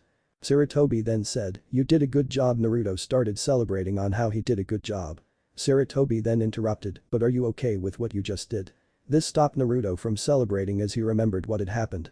He then told the Hokage, I know about what I just did and I feel like a monster for doing that. He then started to tear up and sit down. Sarutobi approached the blonde boy and patted his head and said, that is the difficulty of a shinobi. Naruto stopped crying and looked at Sarutobi and asked, what? Sarutobi explained, you see Naruto-kun, we shinobi are not gods but just ordinary men. We take lives even if those lives may have families or loved ones, we still take them. Thus causing the endless cycle of hatred that has caused many wars and suffering. We shinobi are the reason for all of this. Naruto then asked, how do you deal with it? Sarutobi answered, by reminding yourself that you never enjoy this kind of savagery and that you are only doing this to protect your loved ones. Naruto then stood up and said, Gigi. He then used his thumb to point to his heart, I will never cause anyone suffering again and I will end the cycle of hatred. Sarutobi was shocked at Naruto's maturity and simply smiled and said, you will one day accomplish that, Naruto. Kurama, who just heard everything, then said, that kid. Is he the one that father told us will come and change the world? Naruto just smiled as he did not hear what Kurama said, but then two voices simultaneously shouted, Gaara. Temari and Kankuro were there near Gaara as they said, are you okay, were you hurt, we're sorry that we didn't help you. They were interrupted when Gaara raised her and for them signaling them to stop, I appreciate the concern, but don't worry, I am okay. And. She then smiled at her two siblings, thank you for caring. Temari and Kankuro smiled as they were really happy because they thought that they lost their sister. Temari hugged her younger sister and said, we should thank you. Before Gaara said something, Yashimaru appeared right in front of her, Gaara then said, it's alright Yashimaru. You helped me realize that Kasan did not hate me and for that I thank you as well. Rasa then approached his daughter, Gaara, you have done a good job. Gaara just ignored her father and just nodded her head and then went past him. Rasa sighed, I think I did a horrible decision, and. You think? Naruto, who was smiling at what he was seeing from Gaara, she's enjoying this. He frowned a bit, is this what a family feels like? Why did you leave me, Aka-san, Otu-san? Gaara then approached Naruto and then grabbed the blonde at his back and kissed him softly and let go. Naruto poofed up and became red as he said, Georgia Gaara. Why? Gaara then said, I thought that it was necessary for me to thank someone for saving me like that. Naruto, who was still red, where did you get something like that from? Gaara then got an orange book from her sash, it was this book. Naruto immediately got it and read, Icha. Desert flower. What kind of book is this? More importantly, I'll kill the author who made this. He sounds like a creep. The white-haired man who was still on the tree sneezed again, that makes it 2 times. Jiraiya, you devil. It must be Tsunade. The pervert then continued to look at the naked women in the onsen. Naruto then said, "Where did you get this from, Gaara?" He refused to look at Gaara directly because he might faint from remembering the kiss. Gaara then stated, "I got it from Kankuru's room." Kankuru said, "Gaara," but he was immediately knocked out by Temari. "How dare you get our little sister involved in things she shouldn't know about." Naruto sighed at the sight and asked Gaara, "Anyways, are you really okay, Gaara?" Gaara then nodded, "Don't worry about me, Naruto." She then yawned and said, "Naruto." She then closed her eyes and fell, but Naruto caught her and saw Gaara's sleeping face. He saw her porcelain-like skin and the mark on the side of her forehead that read love, "She's really beautiful." He then carried her in his arms and left the roof. Temari and Kankuru were about to chase Naruto, but their father stopped them. Kankuru asked, "To-san, why did you stop us?" Rasa then said, "Naruto-san would not hurt Gaara." Temari was about to speak, but her father spoke first, "Please, just trust in me." This made the two siblings stop as they also left the scene. Rasa was hoping, "I hope Naruto-san can help Gaara and make her better." Sarutobi, who just saw the blonde carry the Kazukiya's daughter, "My god. That was like what Minato did when Kushina was captured. Your blood, Minato, has not stopped. It grows in your son's type of a woman."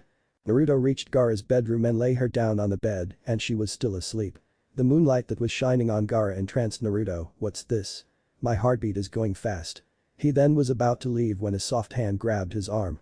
"Stay with me." This caused Naruto to blush again as he looked back and saw that Gaara was on her side and that she was hugging Naruto's arm. Gaara then said, "I'm alone." This surprised Naruto to hear her say it. Gaara continued, "It's so cold, but I see light, I see it in Naruto." Naruto got shocked of what Gaara said. "Naruto is just so bright when he's with me and I need him." Naruto didn't know what to say, but Gaara continued, "Please don't go." Naruto then immediately said, "What are you talking about? I'll never leave a friend behind." Naruto then paused and held Gaara's hand that was still on his arm, "Especially if it's you, Gaara-chan." He then realized that she was fast asleep by the time he said anything. He also noticed that Gaara's hand was still on his arm, so he looked at his choices, either get off and probably make Gaara mad, and I don't know why, or stay here. I think I'll go for the second one. He then lay next to Gaara, and then with this Gaara used her two arms and surrounded Naruto's body and placed her head near his neck, which caused Naruto to blush even more. He then decided to face Gaara and saw the Riti asleep. He then said, "Good night, Gaara-chan."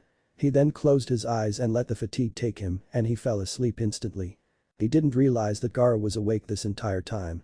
Kurama said, "And I was expecting something more hot to happen, but the kid is too much of an idiot to know how to use the situation to his advantage." Morning came and the sunlight alerted Naruto to an already awake Gaara. It took a few seconds for Naruto to think, and he yelled and went back and arrived at the window. Gaara sat up from her sleeping position, "Good morning." Naruto couldn't say anything as Gaara stood up and was going to leave the room. "Thank you for everything, Naruto." She then closed the door as Naruto became even redder. Kurama sighed, "Like I said. Can the kid take a single hint of his predicament?" Sarutobi then opened the door to Gaara's bedroom and found a red, sweating Naruto near the window. He then smiled and told Naruto, "We are going to leave today. Prepare your stuff."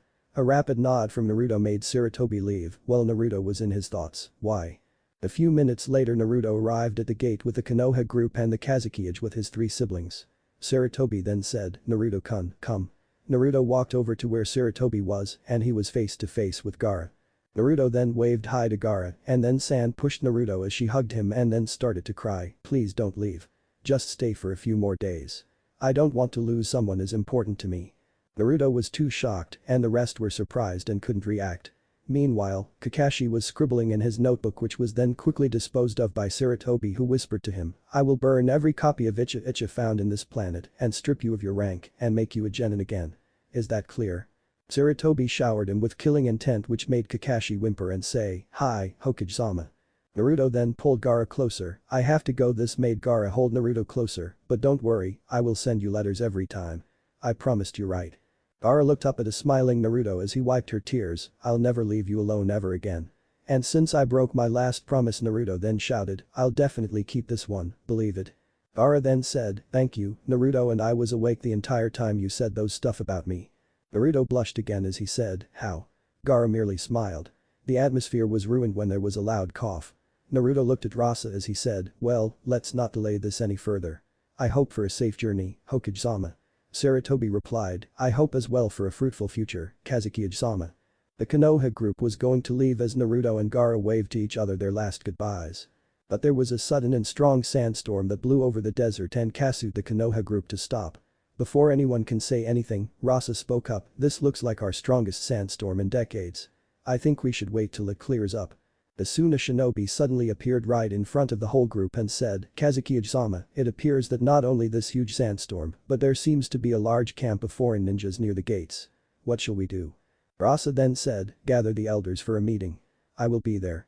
The Suna shinobi then replied, hi. As he shined out of there, Rasa then spoke to the Konoha group, well it seems that you can leave so. Gaara immediately grabbed Naruto as she ran while dragging the blonde into the city. Followed by Temari and Kankuro who then chased after the two.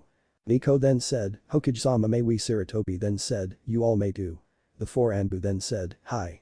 They then disappeared and Sarutobi then said to Rasa, this is all for Gaara, isn't it? Rasa then laughed and asked, how did you realize? Sarutobi then answered, as soon as the huge sandstorm came in. I sensed a bit of your chakra and knew that you made the sandstorm. I guess that the foreign ninjas are a lie. Rasa then said, that is true, but what can be my motive? Sarutobi then answered, what more could it possibly be than to make Gaara happy? Rasa then laughed, so you're not going to tell anyone about what I have done. Aren't you worried about Konoha if you're not back?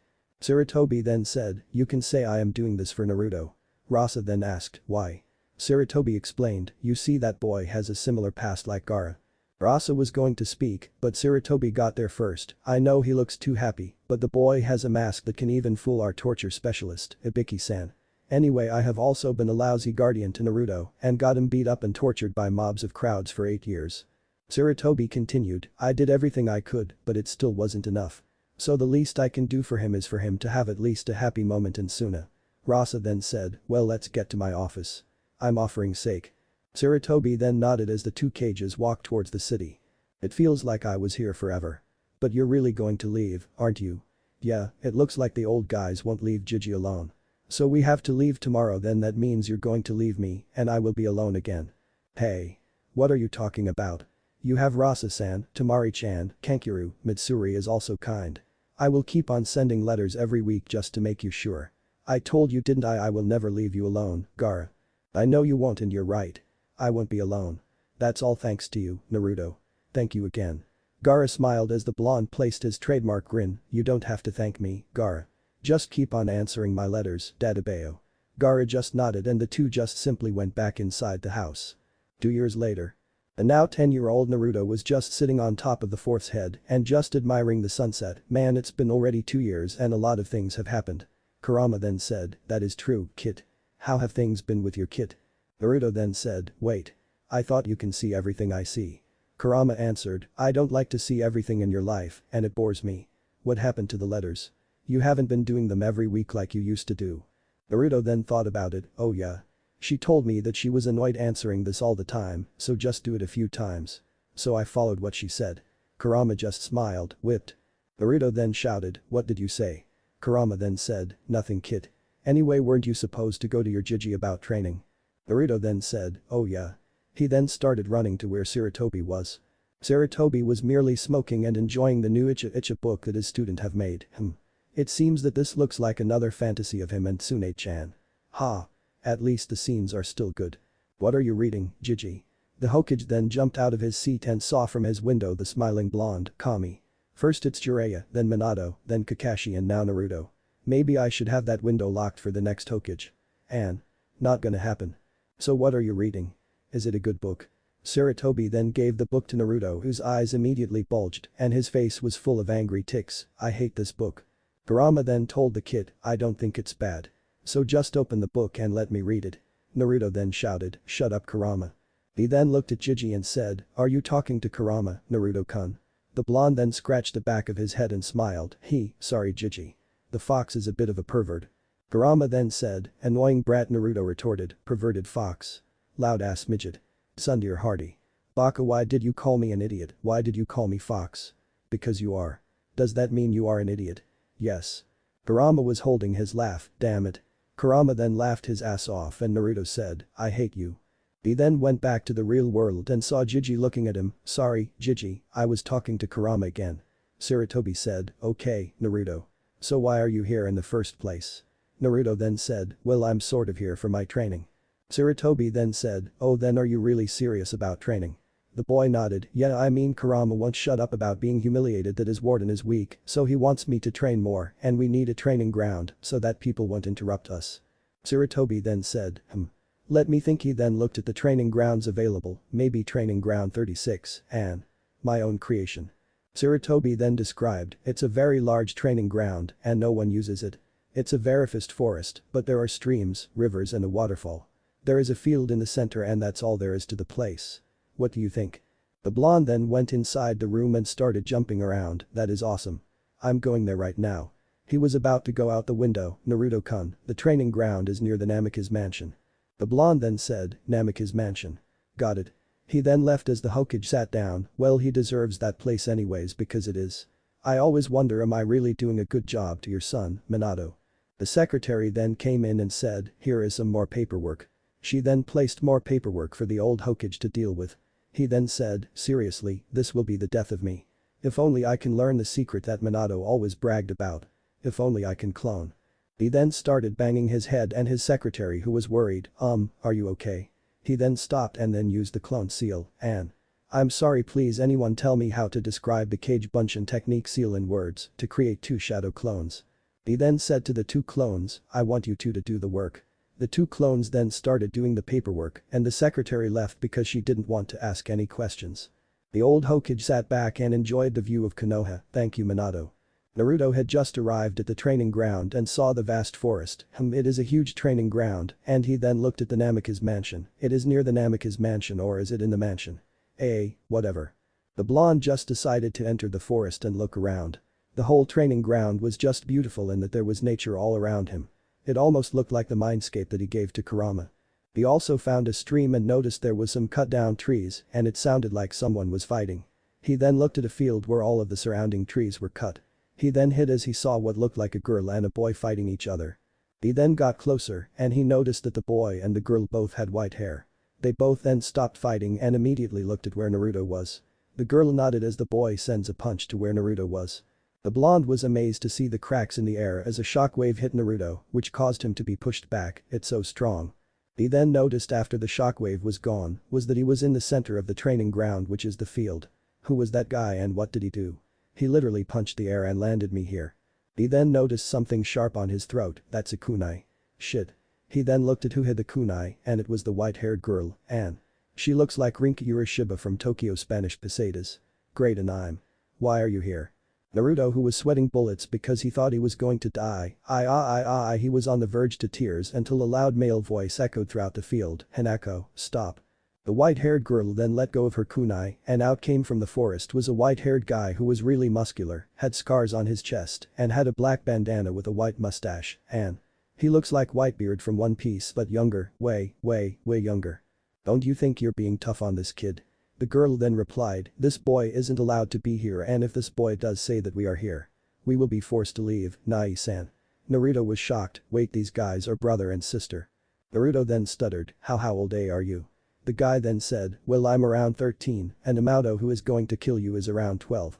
Naruto was shocked, these guys are this powerful and they're not even adults. The guy then said, never mind that kid, what's your name? Naruto, what's yours? My name is Jiro, kid. Nai-san, why did you give him your name? The guy then answered, because I can see potential in this kid. What does that mean? He then smirked as he got a huge canister and then drank from it. You're so annoying in the morning. The girl then erupted, who are you calling annoying? I told you not to drink sake in the morning. Don't you understand that it is bad for your health, Jiro? Jiro just kept on drinking and not paying attention to Hanako. Naruto then raised his hand, no, are you guys brother and sister? Hanako said, yes. Jiro cut in, unfortunately. Hanako then had a menacing aura as she said as she was about to throw something, Jiro. She then threw the object at Jiro's head which knocked the boy out. She then calmed down and asked, so, Naruto. You still haven't answered my question to what are you doing here in the first place? Naruto then talked to Kurama, should I give them the truth, partner? Kurama then answered, I don't know, kid. But all I know is that they are really strong. You can't beat the 2 of them even with my help. Better tell them the truth, and who the hell are you calling a partner? We are not partners. Yeah, whatever you say, partner.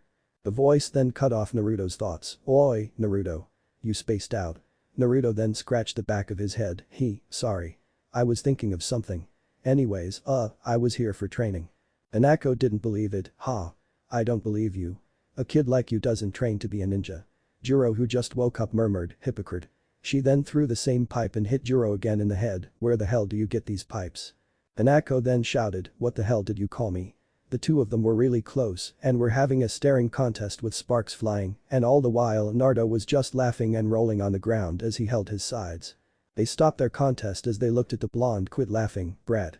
This shocked Naruto and made him stand up and salute, yes ma'am sir. The two then sighed and muttered, he's an idiot. Hanako then cleared her throat, just follow us. The blonde nodded as he followed them into the forest again. The two then stopped and Naruto looked at the two-story house in front of him, and to the left there was a playground. Juro then went inside as Hanako stopped, aren't you coming in, Naruto? Naruto then went inside the house as Hanako entered and closed the door. The house was a simple one and looked really clean, Tadama. Hanako shouted and another male voice said, you're noisy Hanako. She then replied, shut up, Rin. The black-haired guy then came out from the hallway with a blue jacket on and he had a medium build, and imagine Roy Mustang from Fullmetal Alchemist, who's the kid. Naruto then looked at Hanako and pointed at the guy, who is he? Hanako then said, him, he's a pervert. The man then said, what? As he snapped his fingers and flames came apart and then he threw roses from his jacket. The flowers caught on fire as the petals then spread, my name is Rin and these burning petals here signify my love for women and. His introduction was cut short when Hanako hit his face with her pipe sending Rin to the kitchen. She then proceeded to go there as Naruto just followed her. Hoi, Rin. What the hell are you doing? What would you have done if you would have destroyed my precious face? Naruto then asked, nah, Hanako-chan. Is he really that much of a pervert and who is he really? Hanako then proudly said, he's my eldest brother and he is that much of a pervert. Rin spoke, I told you I am not a pervert. I simply adore women in all types. Basically the sexiest thing of a woman is her three. He then got hit again by a pipe in the head. Shut up, Ironai, Naruto shouldn't know stuff about it. Rin then sighed, so not a woman. She then was going to hit him, but he vanished. Naruto was shocked, fast. He then appeared behind Naruto. So what are you doing here? Naruto then said, oh, I was here training because Jiji told me to. Hanako then said, who's your Jiji? Naruto answered, Hokage Jiji. The two teens in the room just fainted as Juro could be heard as he entered the kitchen, see, Hanako, I told you this kid has potential. Hanako was bowing at Naruto, Sumimus. Please don't tell the Hokage that I threatened to kill you. Naruto then said, Mama, it's okay. Naruto then asked, can I ask a question to you guys? Juro said, shoot. Naruto continued, why are you guys even living here in the first place? I thought that Jiji told me that it's only nature here and you guys are all alone in this big house. Rin then answered, well it's kind of hard to explain. Back when I was 6 and Juro was 5 and Janako was 4, we just got ran from the orphanage where we lived in because it was in flames. We walked from our orphanage in Iwagakure and went all the way here. After that we just slipped in this forest and found this house. We met Alex who became a father to us and taught us how to cook, sew, and fight. So basically this is Alex's house and that it's him and the three of us here. Naruto said, I got it. A door then opened as a masculine voice said, Tadama. Hanako grew afraid, shit. Naruto, we'll talk later, hide. Wah Hanako, Juro, Rin, are you guys okay? Who's this? Naruto looked up to see a remarkably large man with a light complexion and a single lock of curly blonde hair on his head and had blue eyes, and he looks exactly like Alex Armstrong from Fullmetal Alchemist. My name's Naruto and you must be Alex. I heard you from Hanako-chan, Juro-senpai, and Iro Rin. The two teens just laughed as Rin was arguing with Naruto that he is not a pervert. Alex then started crying and then his top got destroyed, showing his exceptionally sculpted muscles and ridiculously defined musculature, Minato. He then got Naruto and gave him a ferocious hug, my muscles are crying with joy to find out that you're alive. Hey, Minato. Wait, you're not Minato. He looked as Naruto was unconscious as Hanako yelled, Alex, what are you doing? You just killed poor Naruto, wait.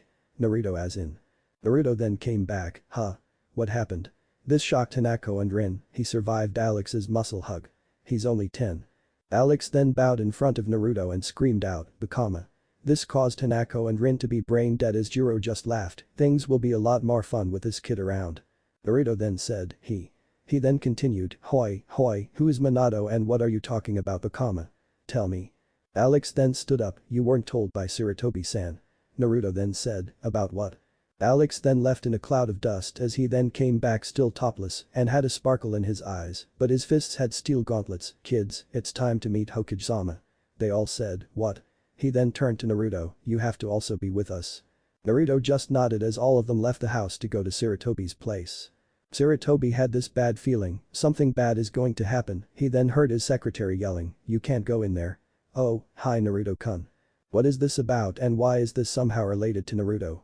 His answer came when the doors exploded which caused a lot of smoke and soon the 5 Anbu appeared in front of their leader.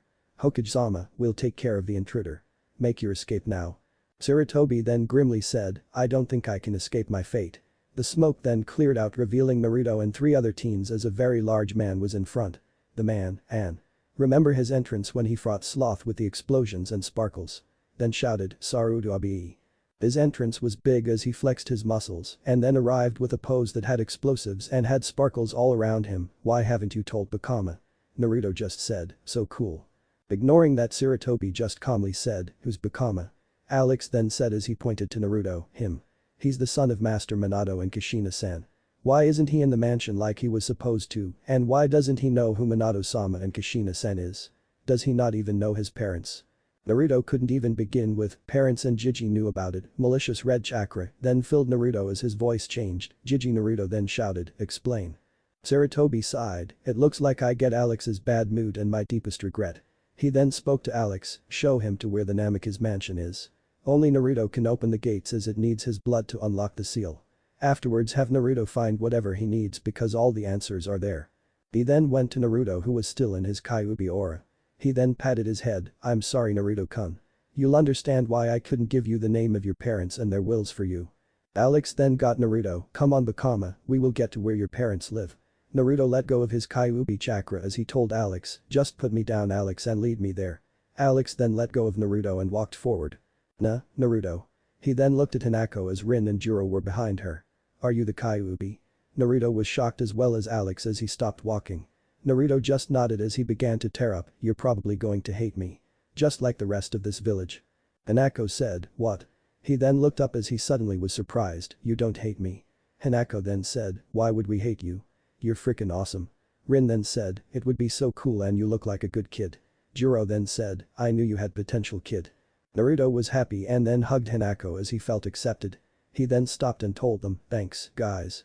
Alex then said, "Bakken, shall we continue?" Naruto nodded as he followed Alex. They then appeared in front of the mansion which was being held by the gate which had a complex seal in front.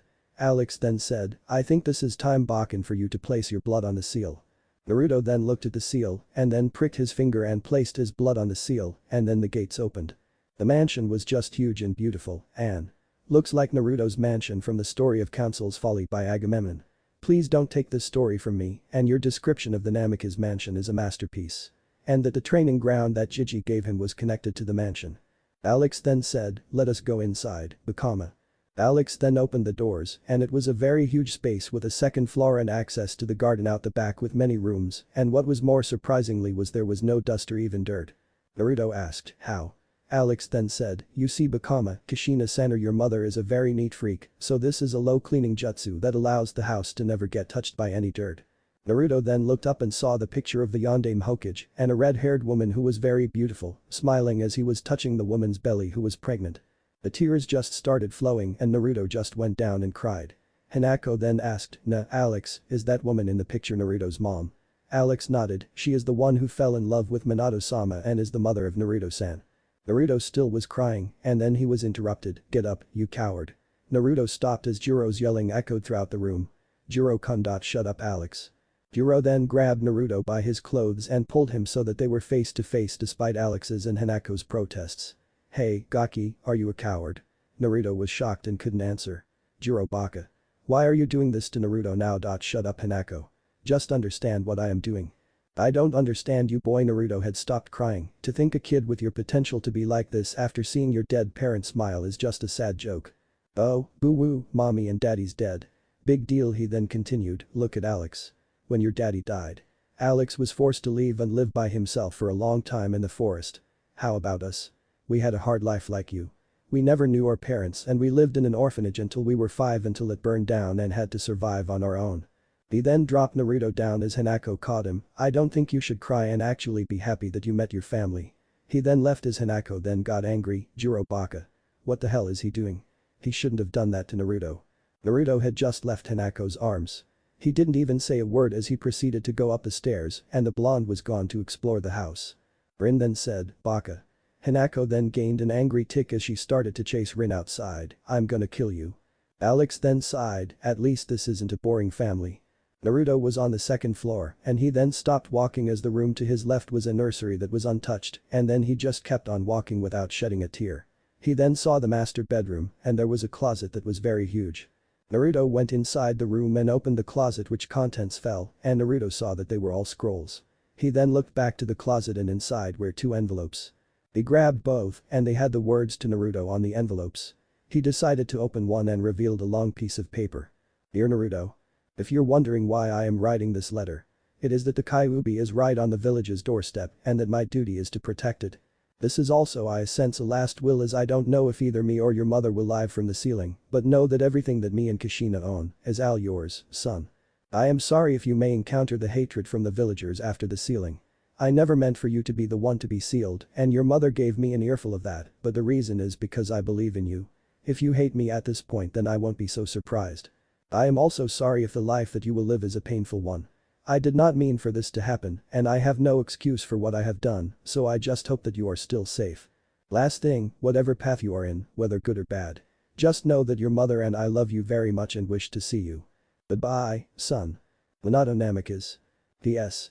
There are many ninja scrolls in the library for you to use and I hope they help." Naruto dropped the letter and was crying again as he said out loud, "I hate you."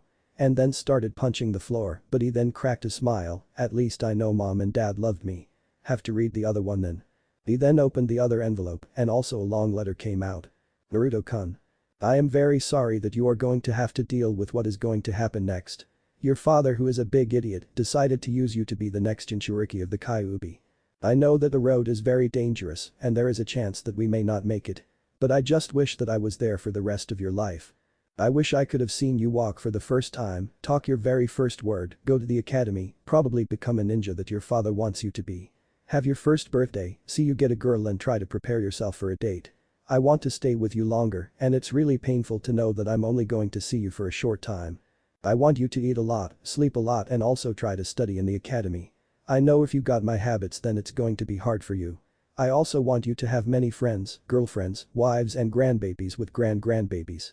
I'm sorry if you got my verbal tick and that you won't have a mother to be with you. Just always know that I and your father will be with you always. I love you very much Sachi. Kushina Uzumaki. P.S. Find your godfather Jiraiya and your godmother Tsunade as well as your guardian Kakashi. They will take care of you." Naruto then stopped reading as he started smiling, "Thanks Kachan, Tusan." He then left the bedroom and returned to the ground floor and found Alex, Hinako, a bruised Juro and Rin waiting for him. Alex then said, "Bakama, did you find what you were looking for?" Naruto nodded, "I found Kachan's and Tusan's letters." Alex then said, "Well in Minato-sama and Kushina-san's wills. You are the owner of this house. You? This is a big house, kid. You think you can live by yourself?" Rin said. Naruto nodded, "I'll admit this place can get lonely," so he then looked at the four people and smiled. Hinako instantly shook her head, "No." Naruto interrupted and exclaimed, "You all will live with me." The four were shocked and Hinako spoke first, "We can't possibly. I love you kid so much. I'll do anything you want." Rin said as he was hugging the boy and giving him so much affection. Hinako then said, "Rin. Alex, we can't." She stopped as the huge blonde man was crying and said with sparkles, "Bakama has the same compassion and mercy as Minato." He then removed his shirt again and then explosions happened when he said, "How can we not accept his offer?" He then ran off and said, "I'm going to get all of our stuff and place it here." Hinako's sweat dropped as her argument was lost. Juro then went to Naruto who was still being hugged by Rin. "Kuzo, will I be able to keep my sake here?" Naruto then thought about it and said, "Sure but first can you?" Hinako then hit Rin in the head with her lead pipe, "Get off Naruto." Naruto then sighed as the two siblings fought again. He then went to Juro and said, "Thanks for that." Juro smirked, "No problem." He then went outside the mansion as he looked towards the sky, "I'm now liking a new life here, Kachan, Tusan." 2 years went by so fast. Naruto was at the roof of his mansion as he was looking at the sunset. And the eternity of me being stuck here is still so slow. Naruto then smiled, "But what can you do about it, Kurama? We're stuck like this anyway." "Hey, I just realized something." Kurama then said, "What is it, kid?" "You haven't taught me anything besides from my ultimate shield back then in Suna and that was 4 years ago." The blonde pouted as Kurama then answered, "Haven't taught you kid, haven't you received training from those three?" But Hinako ni, Jiro nai, and Rin nai just taught me some stuff. Kurama then said, you call learning the basics, getting very good chakra control despite having me, and being able to use the Mokuton, and the ultimate shield is just some stuff. The blonde then nodded as the Bijuu just face-palmed at how much of an idiot his tenant was, the blonde then insisted, please, Kurama. He then made the fearful puppy-eyed jutsu at the Bijuu. An annoyance Kurama sighed, fine. The blonde then celebrated, but it was short-lived as the Bijuu shouted, be quiet. The Bijuu then said, shouldn't you be going to school now to learn of the teams? The blonde then remembered, oh yeah. Thanks Kurama. What would I do without you, partner? Kurama mumbled, you'd still be an idiot. Naruto answered, what? Message for Naruto. A new voice appeared as a pelican with a note on its mouth. Naruto then got the note out and read it. He then suddenly had an evil smile as he said to the bird, good birdie. Now run along and tell them I'm ready. The pelican then nodded as it flew away as Kurama asked, Kit, is it them? Naruto just nodded as he kept his evil smile, HMPH. This is going to be fun. Naruto then shunshined out of the roof and went to the school. He then appeared in the classroom and it was almost the time to start. Woo. Dodged a bullet there. I managed to fool Iruka Nai-san. Naruto. The blonde then jumped out of his seat as he heard the voice and said, yes, Iruka-sensei. The big-headed teacher then said, you were almost late. Never mind, just sit down and listen. The blonde then nodded and sat down. Iruka just sighed, so welcome all. If you're here then that means you passed the genin exams. A loud voice suddenly cut in, Iruka-sensei. Why is Naruto Baka here? Naruto then said, hey, what does that mean Sakura? Kiba just said, exactly what it means dope. You must have cheated to have passed the exam. Naruto was really hurt by this and was on the verge of tears because people still thought that he was a dope. Iruka suddenly said, Naruto passed when he not only captured a traitor, but also saved the life of a fellow shinobi. And I just didn't want to place the fight between Naruto and Mizuki because everyone does it. Sakura then said, Iruka-sensei, that must have been a dream as Naruto couldn't possibly beat anyone. Right, Sasuke-kun. The emo teen just merely fed in response. Naruto then said, hey. Take that back Sakura. I just beat Mizuki team and also help Iruka-sensei. Sakura was going to say something, but Iruka said it first, Sakura. Naruto. Keep quiet. They both then stopped talking, but Sasuke was thinking of something, Naruto beat a Chunin. HMPH. Impossible, but still I will prove to everyone that I am the best and then kill Itachi. Iruka then continued, well since you Gakas have graduated I will assign you guys into teams. So, do we really need to go from team 1 to team 6? Team 7 will be Kiba and Yuzuka. The boy then cheered as his puppy also yelped in response. Sakura Haruno. The two then groaned as the boy said, why do I have to be with the freaking banshee? The class then started to laugh, while the pink-haired banshee started to rant, why do I have to be with the mutt? Kiba then got out of his seat and was going to attack, but Iruka shouted with his big head, quiet. The two then sat back in their seats and Iruka just sighed and continued, and lastly Sasuke-Uchiha. Your sensei will be Kakashi Haddock. And let me explain why I chose this group. These are all my least favorite characters in the whole Naruto and as well as my favorite fanfictions having this team. So yeah, I'm gonna do it. Sakura just celebrated and jumped as she also gloated her win to the fangirls. Kiba and Sasuke just remained silent as Kiba was just sullen, why do I have to be the one with the useless fangirl and the arrogant emo? Iruka then continued, teammate will be Hinata Hyuga, Shino Abram, and Sai. Your sensei will be Kurina Yuhi.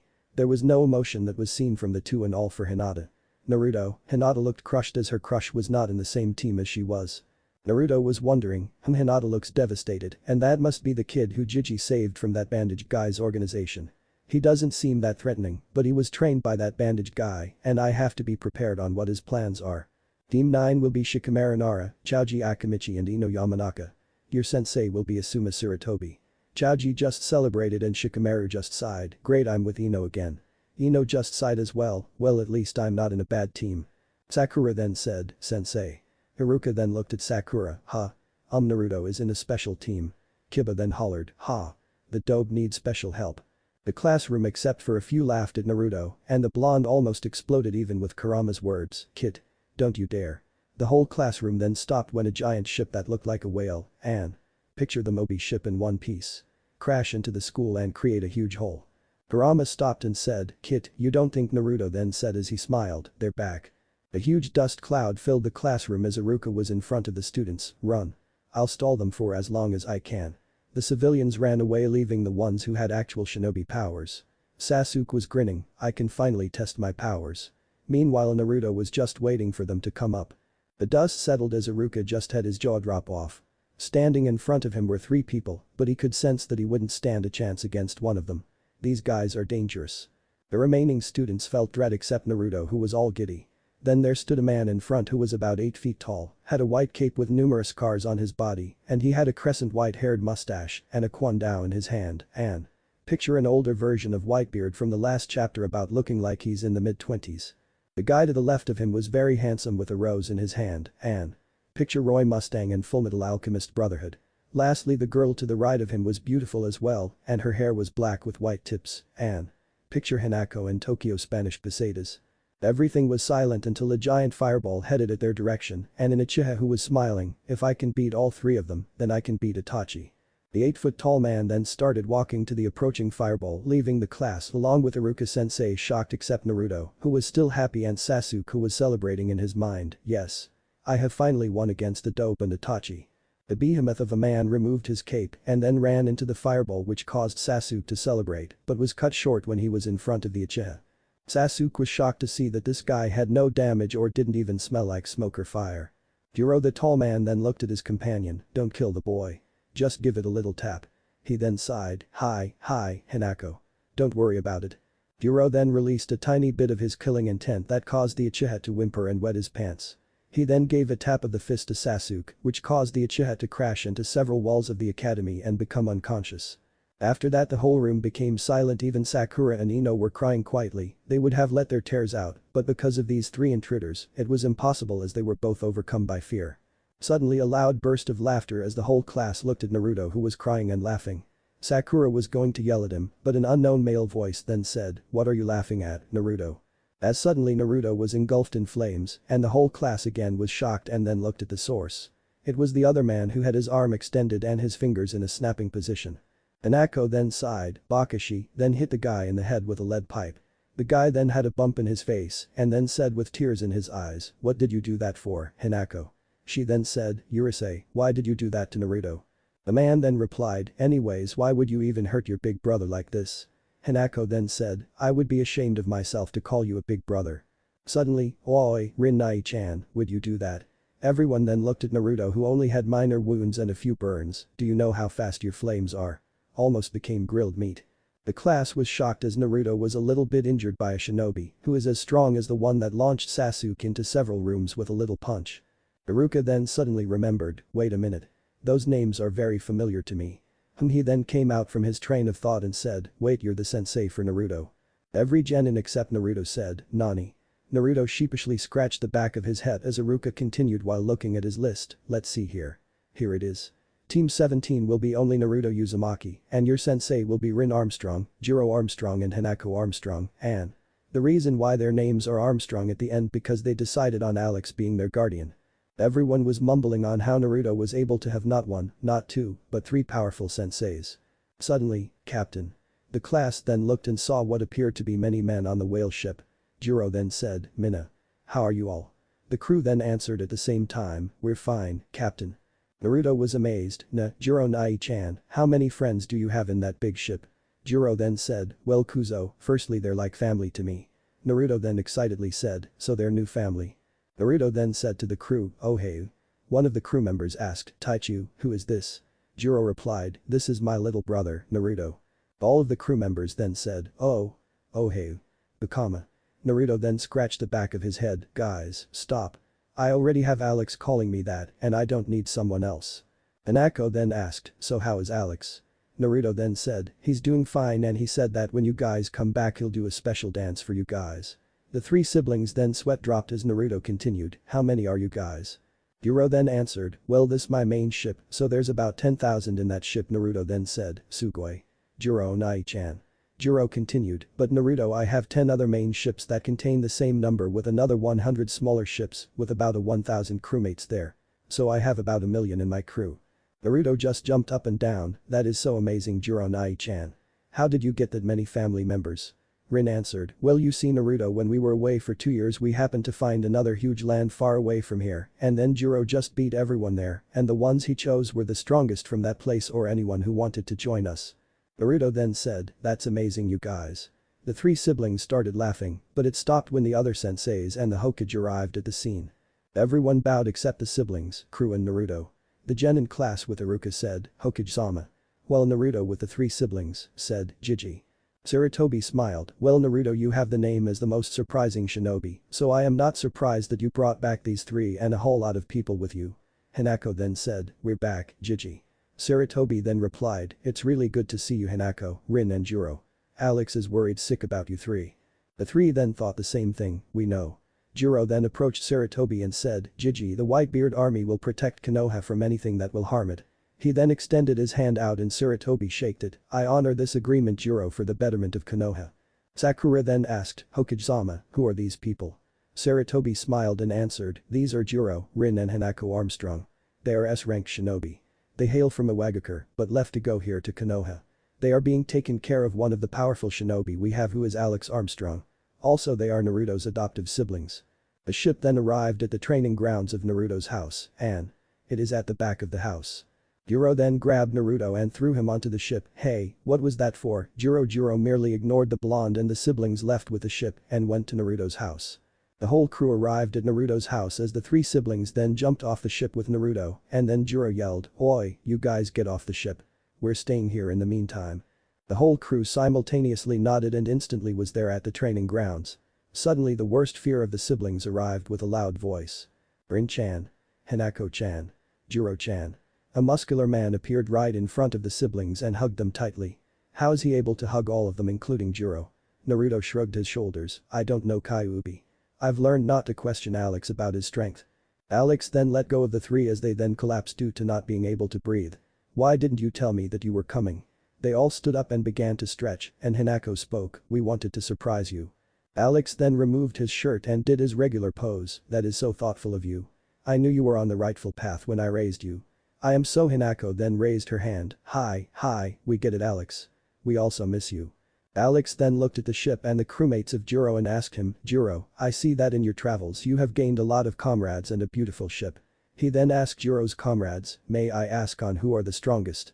Juro then said, they are the ones that caused most of my scars. Hey, my 5 squad captains, where are you? 10 figures then appeared right next to Juro, as one of them said, we are here, Taichu. Juro then replied, my old man wants to know all of you and I have a feeling that something interesting might happen. They all then said, hi. Alex whispered something to Naruto, Naruto-kun, pay close attention. Naruto was confused by this but decided to follow what Alex said. The guy with long blonde hair, green eyes and wearing a jacket with long pants stepped forward, the name's Iruzu and I'm the captain of the 5th squad of Whitebeard's crew. I'm really good with swords. Naruto then thought, that wasn't much, but I still get the feeling he's dangerous since he was able to injure Juro Nai-chan. Juro then said, next. A man then came forward, he was wearing a red kimono with a really huge leaf umbrella and just like Totoro and he had short grey hair. But what was surprising to Naruto was that he had the same blue eyes as he had. He then spoke in a gruff voice, I am Aoi Namikaze, captain of the 4th squad. Naruto then yelled, what he couldn't believe it, Yuyure Aoi spoke, yes Naruto I'm a Namikaze just like your father. Naruto asked, but I thought all Namikazes disappeared. He then answered, well that is almost true. You see Naruto when your father came here to Konoha. I was just a warrior in one of the houses. I decided to get out of the clan and discover my own path. When I reached the land that Juro was talking about I first met Iruzu and then we journeyed together throughout the land. We then met Juro and we fought him and after that we both decided to be a part of his crew. Naruto then asked, so are you related to me? Aoi shook his head, I'm afraid not. I never knew my parents so I was brought in by the Namikazes and they were like family. Naruto wanted to know more, what happened then to the Namikaze clan? Aoi said, well when your father died, things started to go messy in the clan and they all separated and I never heard from them since. Aoi then said, is there anything more you want to ask? Naruto thought about it and then excitingly said, do you know about the Haration? Aoi then nodded, Naruto jumped in joy until, but this made Naruto stop as Aoi continued, you cannot do this technique yet as it will strain your body. Perhaps when you get older, I will reconsider. Naruto celebrated and then Juro interrupted, okay enough chit chat, next. Yahoo! A girl appears right in front of me with brown hair and wearing a Maiko costume with a katana sheath on her side and another sword on her back. Oh hey Naruto, my name is Rose and I'll be easy on you. So my abilities are using these swords. Naruto thought, well that was easy enough. What do you think Kurama? Was she telling the truth? Kurama answered, of course kid. But I'd still be on guard if I were you, she looks tough. Duly noted, partner. Jiro then said, well, that was short. Clearing his throat, he then said, next. The guy then came in and he had an orange hat which had two little faces which were happy and sad. He was wearing nothing on the top except for orange beads that were hanging on his neck. He had a tattoo on his right arm that was S with the S crossed out. He had black shorts and an orange belt with black shoes. And if you don't know who this is. Wow, I don't know any more in life. He then talked to me, hey Naruto, my name's Ace and I use fire like Rin. Naruto just nodded and then Jiro said, okay Naruto, the next one is probably the strongest one that I have fought with and she beat me, Rin and Hanako. Naruto was shocked at what Jiro said, she's that powerful. I want to meet her, kid. Naruto then said, okay. I want to see her. Suddenly the blonde saw a tall, slender, and very beautiful girl with long white hair and crimson markings along her body. She's wearing a white long dress with no sleeves and was barefoot. And imagine the human version of Amaterasu from Akame. She also had a wolf fur as her dress and her eyes were yellow. She then spoke to the blonde, hi, my name is Shiranui and my abilities are like a wolf. I wonder what she means by wolf. Jiro then said, if that is all, Naruto, I would like to assign you with your first mission. Naruto excitingly said, I'll take it. What is it? Jiro then said, I want you to fight all of my captains one-on-one. Starting with Aruzu and ending with Shiranui. Good luck, Kuzo. Naruto then gulped as Aruzu stepped forward and smiled, shall we start? What if Naruto has harem with Hinata and female Gaara? And thanks for watching my video till the end. If you enjoy this content, then do consider subscribing to my channel and leave a like if you guys need the next part, comment down, and thanks for watching the video and see you guys in the next video.